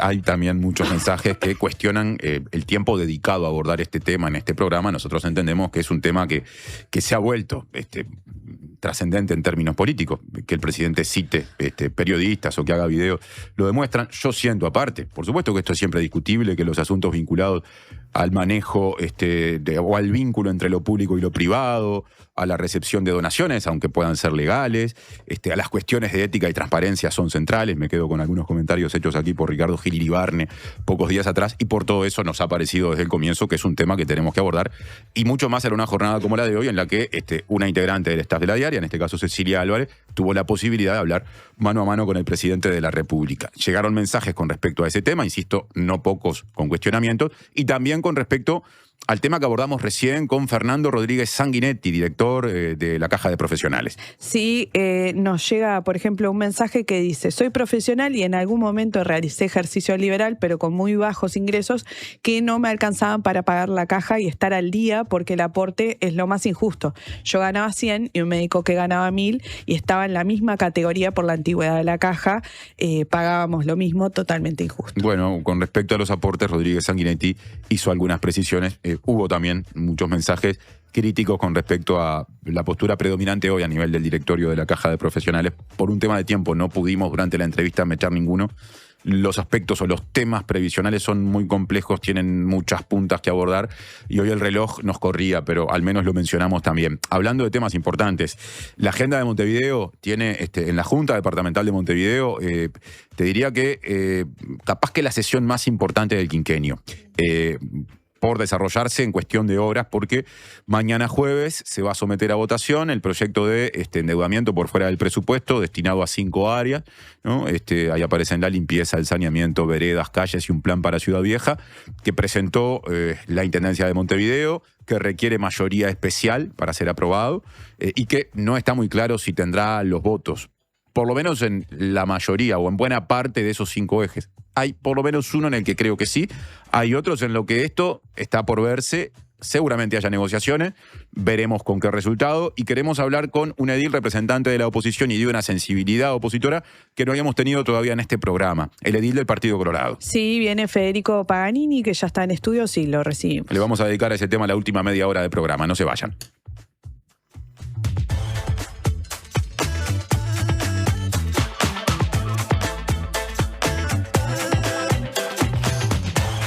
¿Cómo es estudiar en la UCU? Es estar en movimiento, sintiendo cómo ideas, personas y lugares se transforman. Es conectar con otros para potenciar tus ideas y generar impacto en lo que nos rodea. Es ser parte de la propuesta universitaria más innovadora y actualizada del país, que te impulsa a desarrollar tus talentos. Universidad Católica del Uruguay, el futuro que está en vos y en nosotros. Imaginá llegar al aeropuerto de Carrasco y dejar tu auto a solo unos pasos del check-in. Descubrí el nuevo Indoor Parking, un estacionamiento techado con acceso directo a la terminal. Seguridad, comodidad y la mejor ubicación para que viajes sin preocupaciones. Aprovecha nuestras promos de larga estadía y asegura tu lugar a tan solo un clic. Reserva ahora en aeroshop.com.uy. Indoor Parking Aeropuerto de Carrasco. Estaciona, volá y disfruta.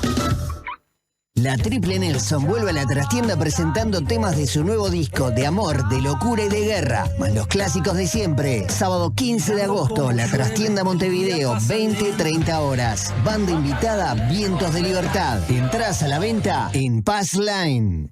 La salud visual es un derecho. En Óptica Guzmán te ofrecemos precios populares y productos de calidad. Tenemos descuentos para afiliados a todos los sindicatos. Seguinos en Guzmán Óptica. Visítanos en Colonia 1457 bis, casi Barrio Zamorín, en la parada del ómnibus. Óptica Guzmán. Vení a ver.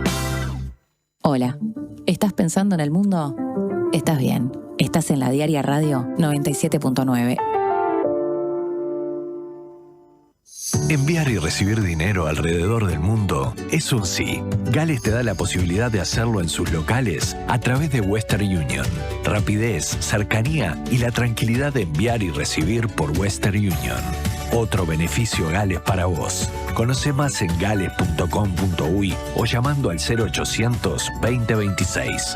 Gales 50 años. El cambio te favorece.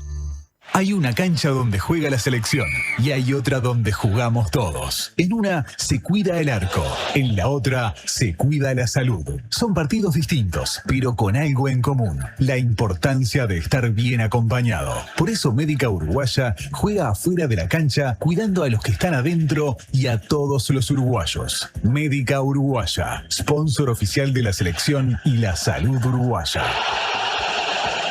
Che, ¿dónde viajarían si ganaran la promo de Estaciones ANCAP? Yo haría la ruta desde Alaska hasta el Ártico, ponele. Yo siempre quise ir a surfar las olas más grandes del mundo a Portugal. ¿Y vos? Yo me voy a Floripa, re tranqui. Floripa. Pero todo un mes y con todos ustedes. ¿Cómo la ven? Carga y viaja con Estaciones ANCAP. Con cada carga mayor a 500 pesos, generás chances para el sorteo de uno de los 12 premios para viajar a donde quieras, cuando quieras y con quien quieras. Envía tu comprobante por WhatsApp al 098 80 60 06 o participa automáticamente con ANCAP sobre ANCAP para tener doble chance. Y si querés triple chance, usa la app de Estaciones ANCAP. ¿Y vos? ¿A dónde irías? Carga y viaja en Estaciones ANCAP. Ver bases en www.ancapuntos.com.uy.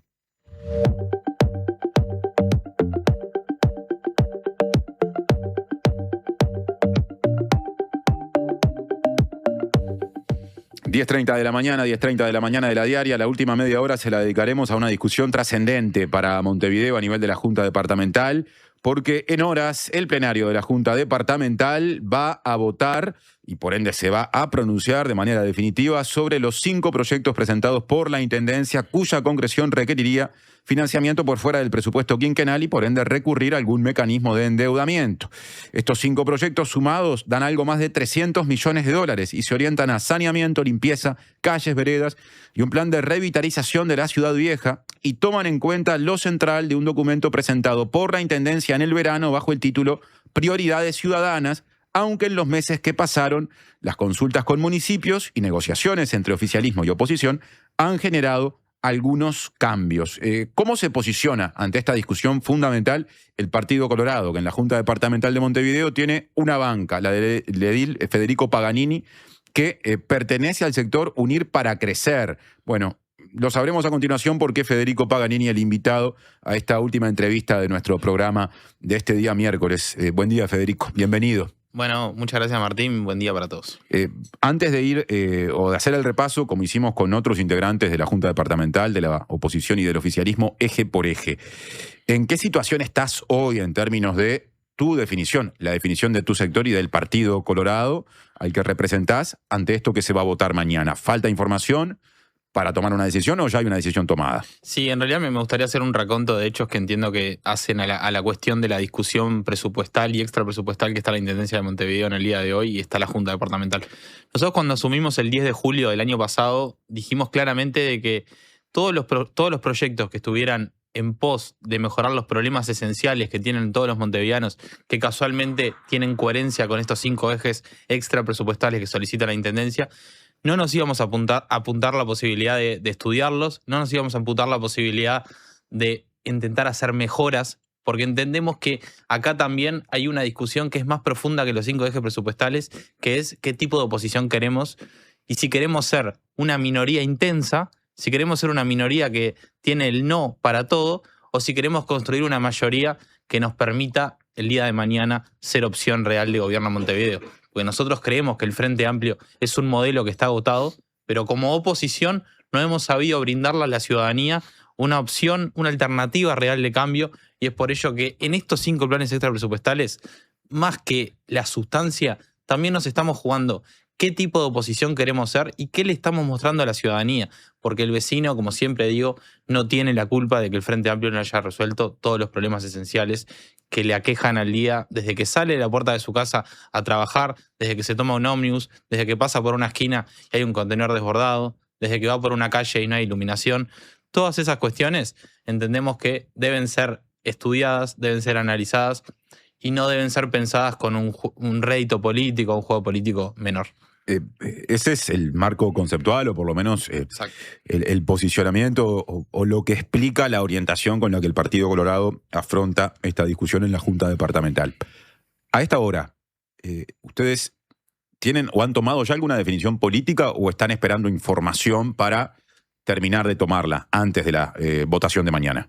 Al día de hoy no tenemos una definición tomada en el entendido de que los proyectos, así como están, los proyectos que fueron presentados en la Comisión de Extrapresupuestales, no van a salir. No van a salir porque se requiere una mayoría de 2/3 y hay cuestiones en todos los proyectos, estimo que ahora vamos a ir uno por uno, que no entendemos que son buenos para los ciudadanos, no entendemos que tienen todas las condiciones necesarias como para que el Partido Colorado diga que este es un proyecto que le convence, como para que el Partido Colorado se convenza a sí mismo de que le estamos solucionando un problema al montevideano de a pie. Es por ello que estamos esperando las devoluciones de la Intendencia de Montevideo, suponiendo que la Intendencia de Montevideo va a priorizar el bien de los montevideanos y no una cuestión menor que sería ganar esta pequeña discusión pero no tener proyecto. Esas devoluciones, me decía fuera de aire, la idea es que hay algún tipo de compromiso de la Intendencia en el sentido de que hoy ese insumo va a estar en el despacho de las y los ediles.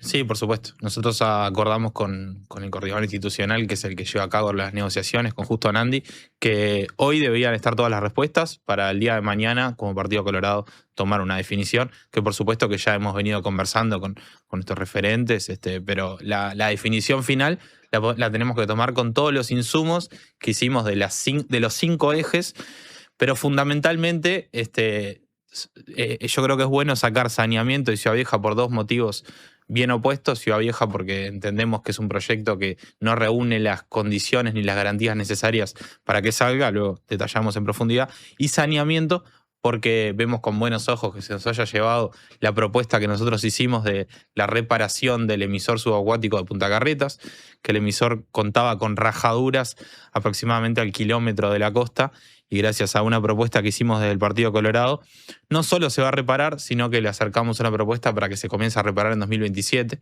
porque desde la Comisión de Extrapresupuestales el Frente Amplio nos manifestó que se quería reparar a partir de 2029. Así que el saneamiento, si bien no tenemos la postura 100% tomada, lo vemos con buenos ojos, nos falta definir los otros 3 ejes. Voy a dejar para el final Ciudad Vieja, que ya adelantaste lo que propone la Intendencia de Montevideo al Partido Colorado no le colma y seguramente no lo acompañe. Me quedo una pregunta más, digamos, o hago una pregunta más con respecto a saneamiento. Este proyecto presentado por la Intendencia, que implica financiamiento extra presupuestal por algo más de $300 millones, dividido en 5 áreas. En el caso de saneamiento, plantea el denominado Plan de Saneamiento Urbano 7. Se lleva la mayor parte ese plan de los algo más de $300 millones máximo de esta gran iniciativa de la Intendencia, porque rondaría los $84 millones. Aunque hay algunas proyecciones que incluso manejaron en algún momento cifras mayores, porque se pueden sumar fondos propios, entonces, bueno, puede haber ahí todavía un alcance un poco mayor. Pero estamos hablando de qué es lo que abarca la mayor parte de la inversión que la Intendencia aspira a hacer, además del emisor subacuático de Punta Carretas, en función de también aportes del Partido de Colorado, implica 100 kilómetros de redes de aguas servidas, 11 kilómetros para pluviales, 6 estaciones de bombeo, sistemas de drenaje urbano sustentable, 1.000 metros de colector pluvial rehabilitado. Grosso modo, ¿es esto o hay algo más que estoy dejando afuera que puede ser Sí, en realidad mencionar como válido el tema de los barrios. Se va a atacar Villa García, Villa Don Bosco, Carrasco Este, que es un barrio que, si bien tiene un poder adquisitivo bastante más alto que el promedio de los barrios que no están saneados, los vecinos de Carrasco Este nos decían en reuniones que tuvimos que pagan casi 15.000 pesos de barométrica por mes para cubrir esta falta de saneamiento. Entonces se ve con buenos ojos la inclusión de este plan. Y acá hay otra realidad con saneamiento que es bueno destacarla también. Estamos hablando de un proyecto de $100 millones, que es casi lo mismo que invierte la Intendencia de Montevideo en su presupuesto quinquenal. Pero en el hipotético caso, porque estamos hablando de que la Intendencia de Montevideo tiene una inversión muy baja, estamos hablando del 13%, una de las intendencias que menos invierte en el país. Pero si fuéramos al hipotético caso de que la Intendencia duplicara su inversión, aún así tendría que destinar casi todo para saneamiento para poder hacerlo. Es totalmente imposible que las intendencias puedan cubrir, si no fuera por extrapresupuestales, lo de saneamiento.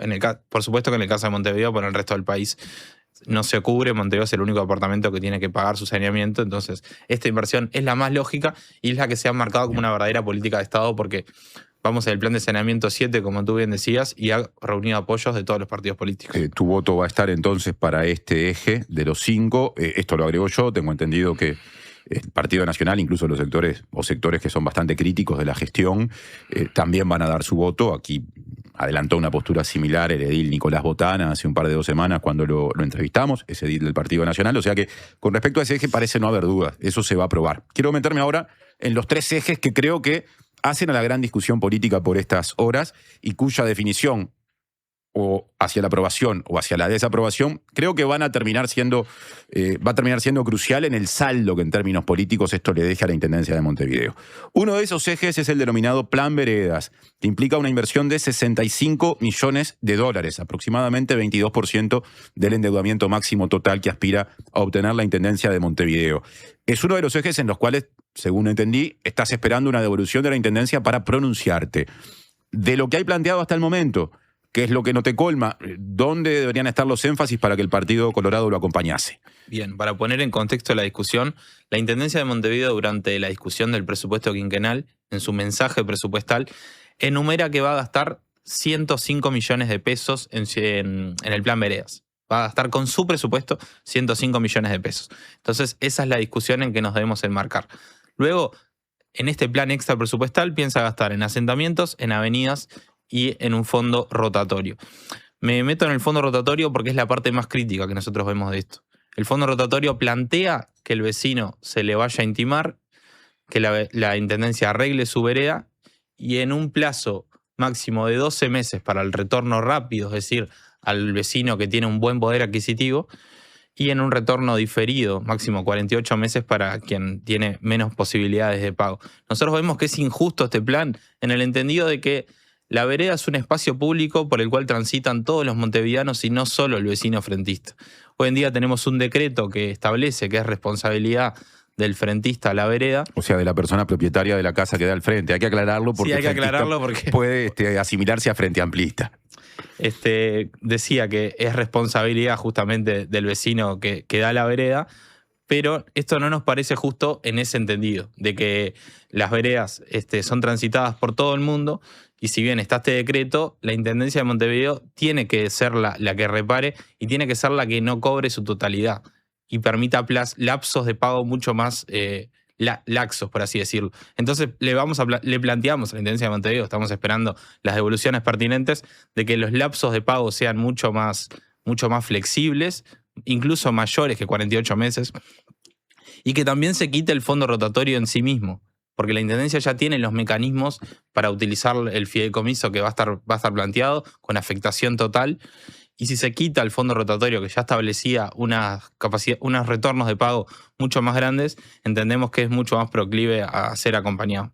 ¿Con fondo rotatorio vos esto no lo votarías? Con fondo rotatorio esto no sale directamente con fondo rotatorio. Porque tenés la sensación de que en otras bancadas hay una visión similar. Ahora, la Intendencia lo que plantea, o por lo menos lo que yo interpreté cuando aquí nos visitó Niro Vázquez, edil Frente Amplista del sector sereñista, es que ese fondo rotatorio sería muy importante porque al ir incorporando los recursos provenientes de lo que las personas de mayor poder adquisitivo empezarían a pagar por concepto de esas veredas que repararía la Intendencia y que luego les cobraría, terminaría, capaz que al final de este quinquenio, teniendo una suma importante en términos de millones de dólares, muy superior a la que tiene hoy ese fondo que ya existe, que permitirían que la política de veredas y la inversión en veredas a futuro se potenciara mucho. ¿No se pierde, si es que no se aplica este criterio del fondo, esa oportunidad?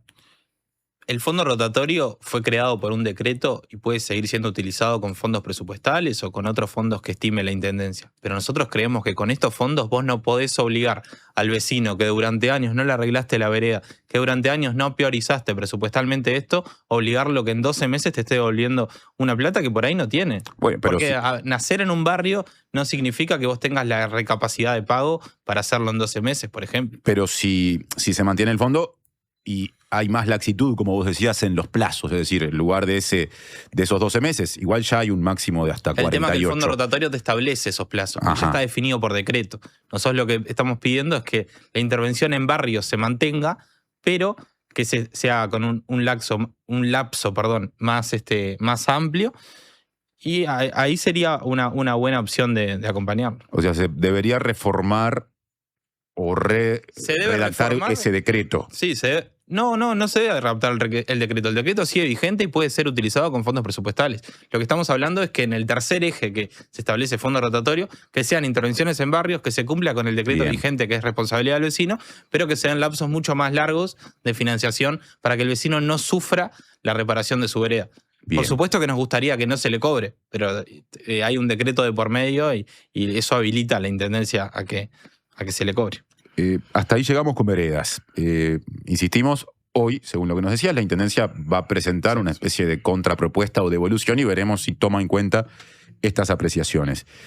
El tercer eje del que vamos a hablar es el plan de limpieza. El plan de limpieza tiene un costo de $60 millones, lo que supone 20% del total o del tope máximo de endeudamiento al que aspira llegar la Intendencia de Montevideo, y hay una cantidad de iniciativas que se enumeran en la descripción aportada por la Intendencia de Montevideo, la compra de 49 camiones recolectores para residuos mezclados, 25 camiones eléctricos, 254.000 contenedores intradomiciliarios, 19.000 intraprediales destinados a hogares, edificios y complejos habitacionales, 1.000 nuevos contenedores en vía pública, 45 contenedores soterrados para grandes complejos habitacionales, 850 ecopuntos, y paro por acá para que no se nos vaya la entrevista.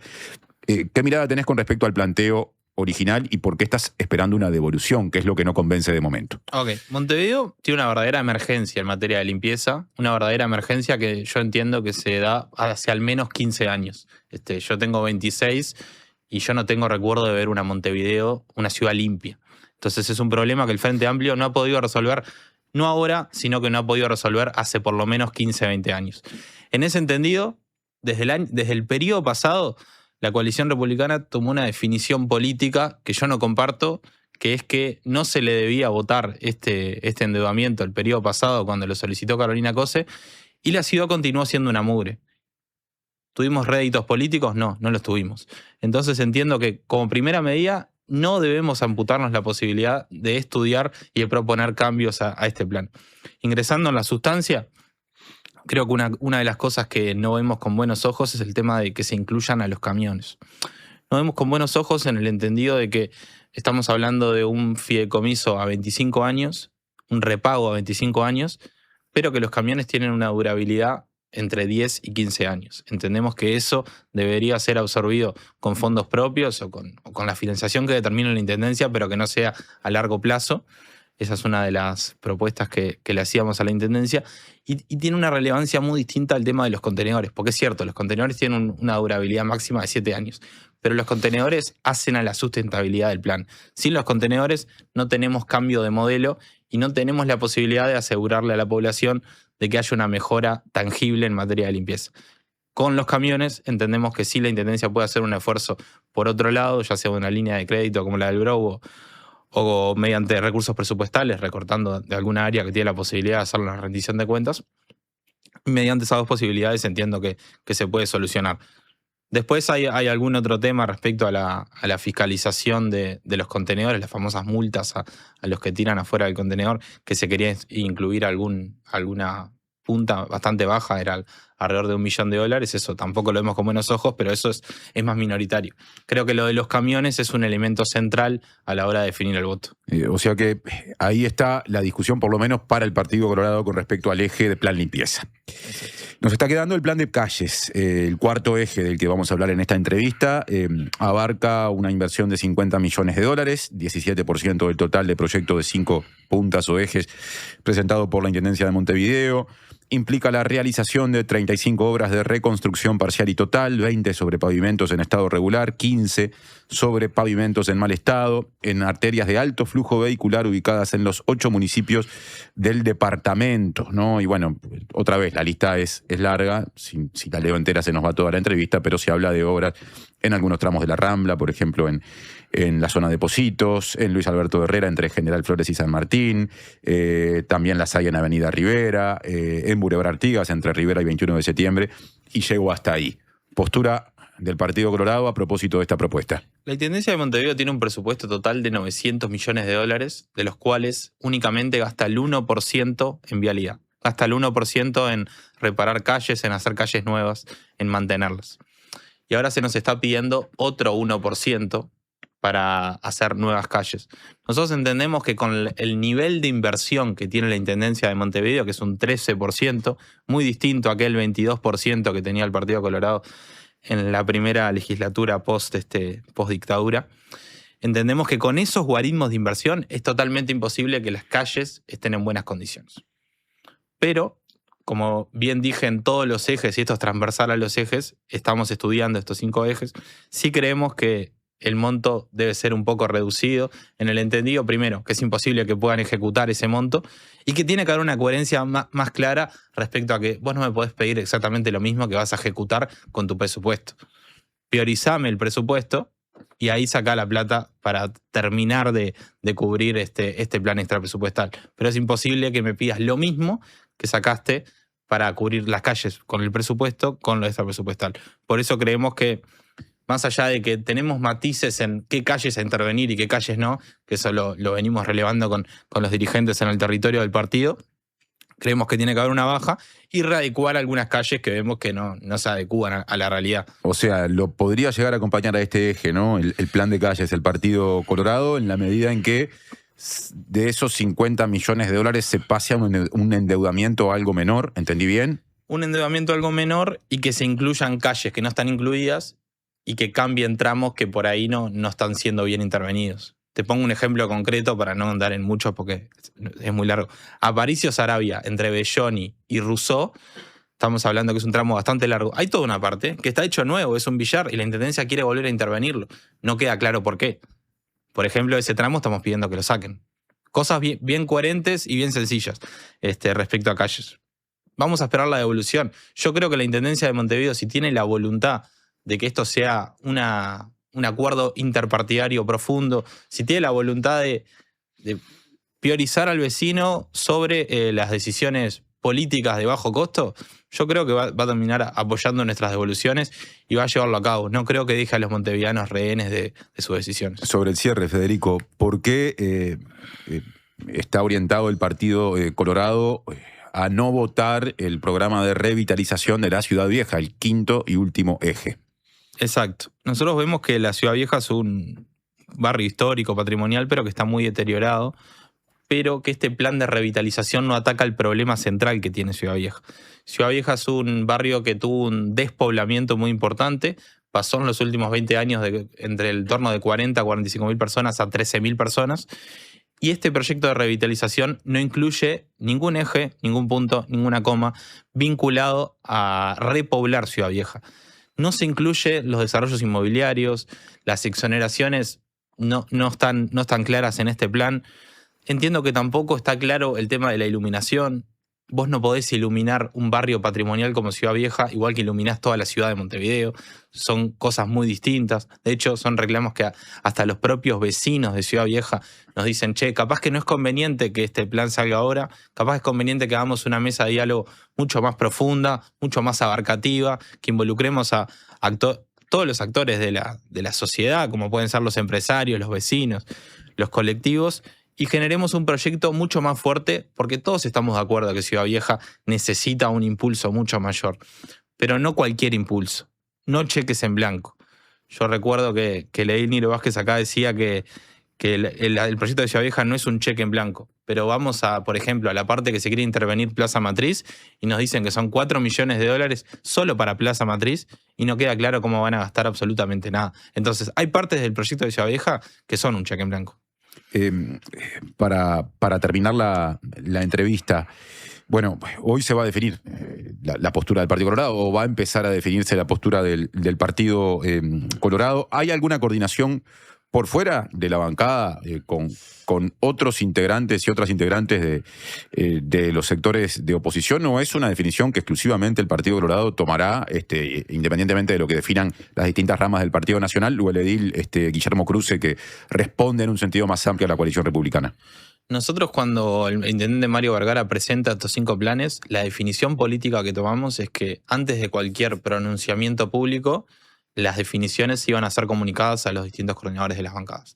Es decir, cuando yo como edil del Partido Colorado tomo una definición, se la voy a transmitir al coordinador de la bancada del Partido Nacional, se la voy a transmitir al coordinador de la bancada de la lista 22 y a Guillermo Cruce, porque entendemos que así es que se debe trabajar, pero respetando las identidades. Es por ello que seguramente no haya una decisión unánime, porque entendemos que esta es una decisión que nos trasciende a nosotros como ediles, porque es a 25 años, y es por ello que tenemos que tomar una definición partidaria, porque hay identidades partidarias que no son las mismas en el Partido Colorado, en el Partido Nacional, y esa también es la riqueza que genera la coalición republicana, y si nosotros perdemos esa riqueza y pasamos a unanimidad y no a una unidad con conciencia, una unidad respetando las identidades, creo que se pierde un poco lo que es la riqueza de la coalición. Gracias, Federico, por la entrevista.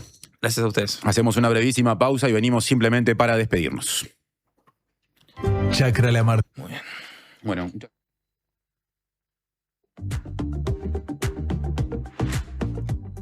Chacra La Martina, donde todo lo bueno sucede. Eventos, celebraciones sociales, empresariales, restaurante y salón de té. Además, hospedaje con ricos desayunos de campo a 20 minutos del centro. La Martina, al oeste de la ciudad. Seguinos en redes. Hola, soy Agustín de Paysandú. Quería pedirle si pueden pasar la canción esa que dice te busqué en mi auto rojo a las 6. Bueno, un saludo a mi vieja y a todos los que están escuchando. Ah, y si alguien vende un Celerio, que me tire un mensajito por favor al 098-723. Cuando compras un Suzuki 0 kilómetro, los futuros compradores vienen incluidos. Lleva el tuyo vos también y asegurate la reventa. Visítanos en suzuki.com.uy o en cualquier concesionario del país. Suzuki te entiende. ¿Usted sabe por qué nos siguen eligiendo? Porque somos credibilidad, confianza, contención y compañía calificada. Porque además le brindamos a los socios más de 20 talleres multitemáticos en la Fundación SECOM destinados a promover la calidad de vida. Y muchos beneficios más. Porque estamos para usted las 24 horas, los 365 días del año. SECOM, primer servicio de compañía de Uruguay y del mundo. Hola, ¿estás formando tu propia opinión? Estás bien. Estás en La Diaria Radio 97.9. Siempre hay una librería cerca tuyo y la mejor forma de cuidarla es comprando ahí tus libros. En La Diaria amamos las librerías y el amor es correspondido. Por eso con tu suscripción accedes a un 20% de descuento en las siguientes librerías de Montevideo: El Yelmo de Mambrino, La Lupa, Librería América Latina, Moebius, Club Cultural Charco y Amazonia. Leer tiene beneficios. La Diaria. Tu casa es el escenario donde se componen grandes momentos. Y podés comprar del BHU es música para tus oídos. Porque es el préstamo para hogares nuevos y usados que te otorga hasta el 95% de la propiedad que elijas con tasas desde el 3,75%. Informate al 1911 o en bhu.com.uy. BHU, tu sueño, tu banco.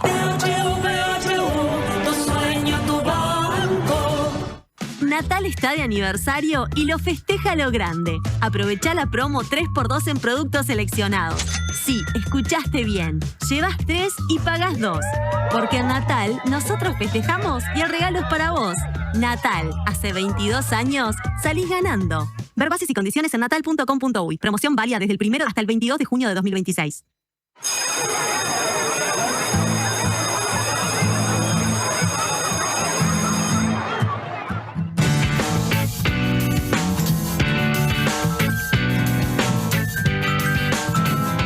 Sonó el timbre, estamos en modo recreo, nos tenemos que ir, nos llegó el cedulón de desalojo y este programa que empezó con camionetas como tema, termina con bicicletas como tema. Exacto, porque hoy es el Día Mundial de la Bici.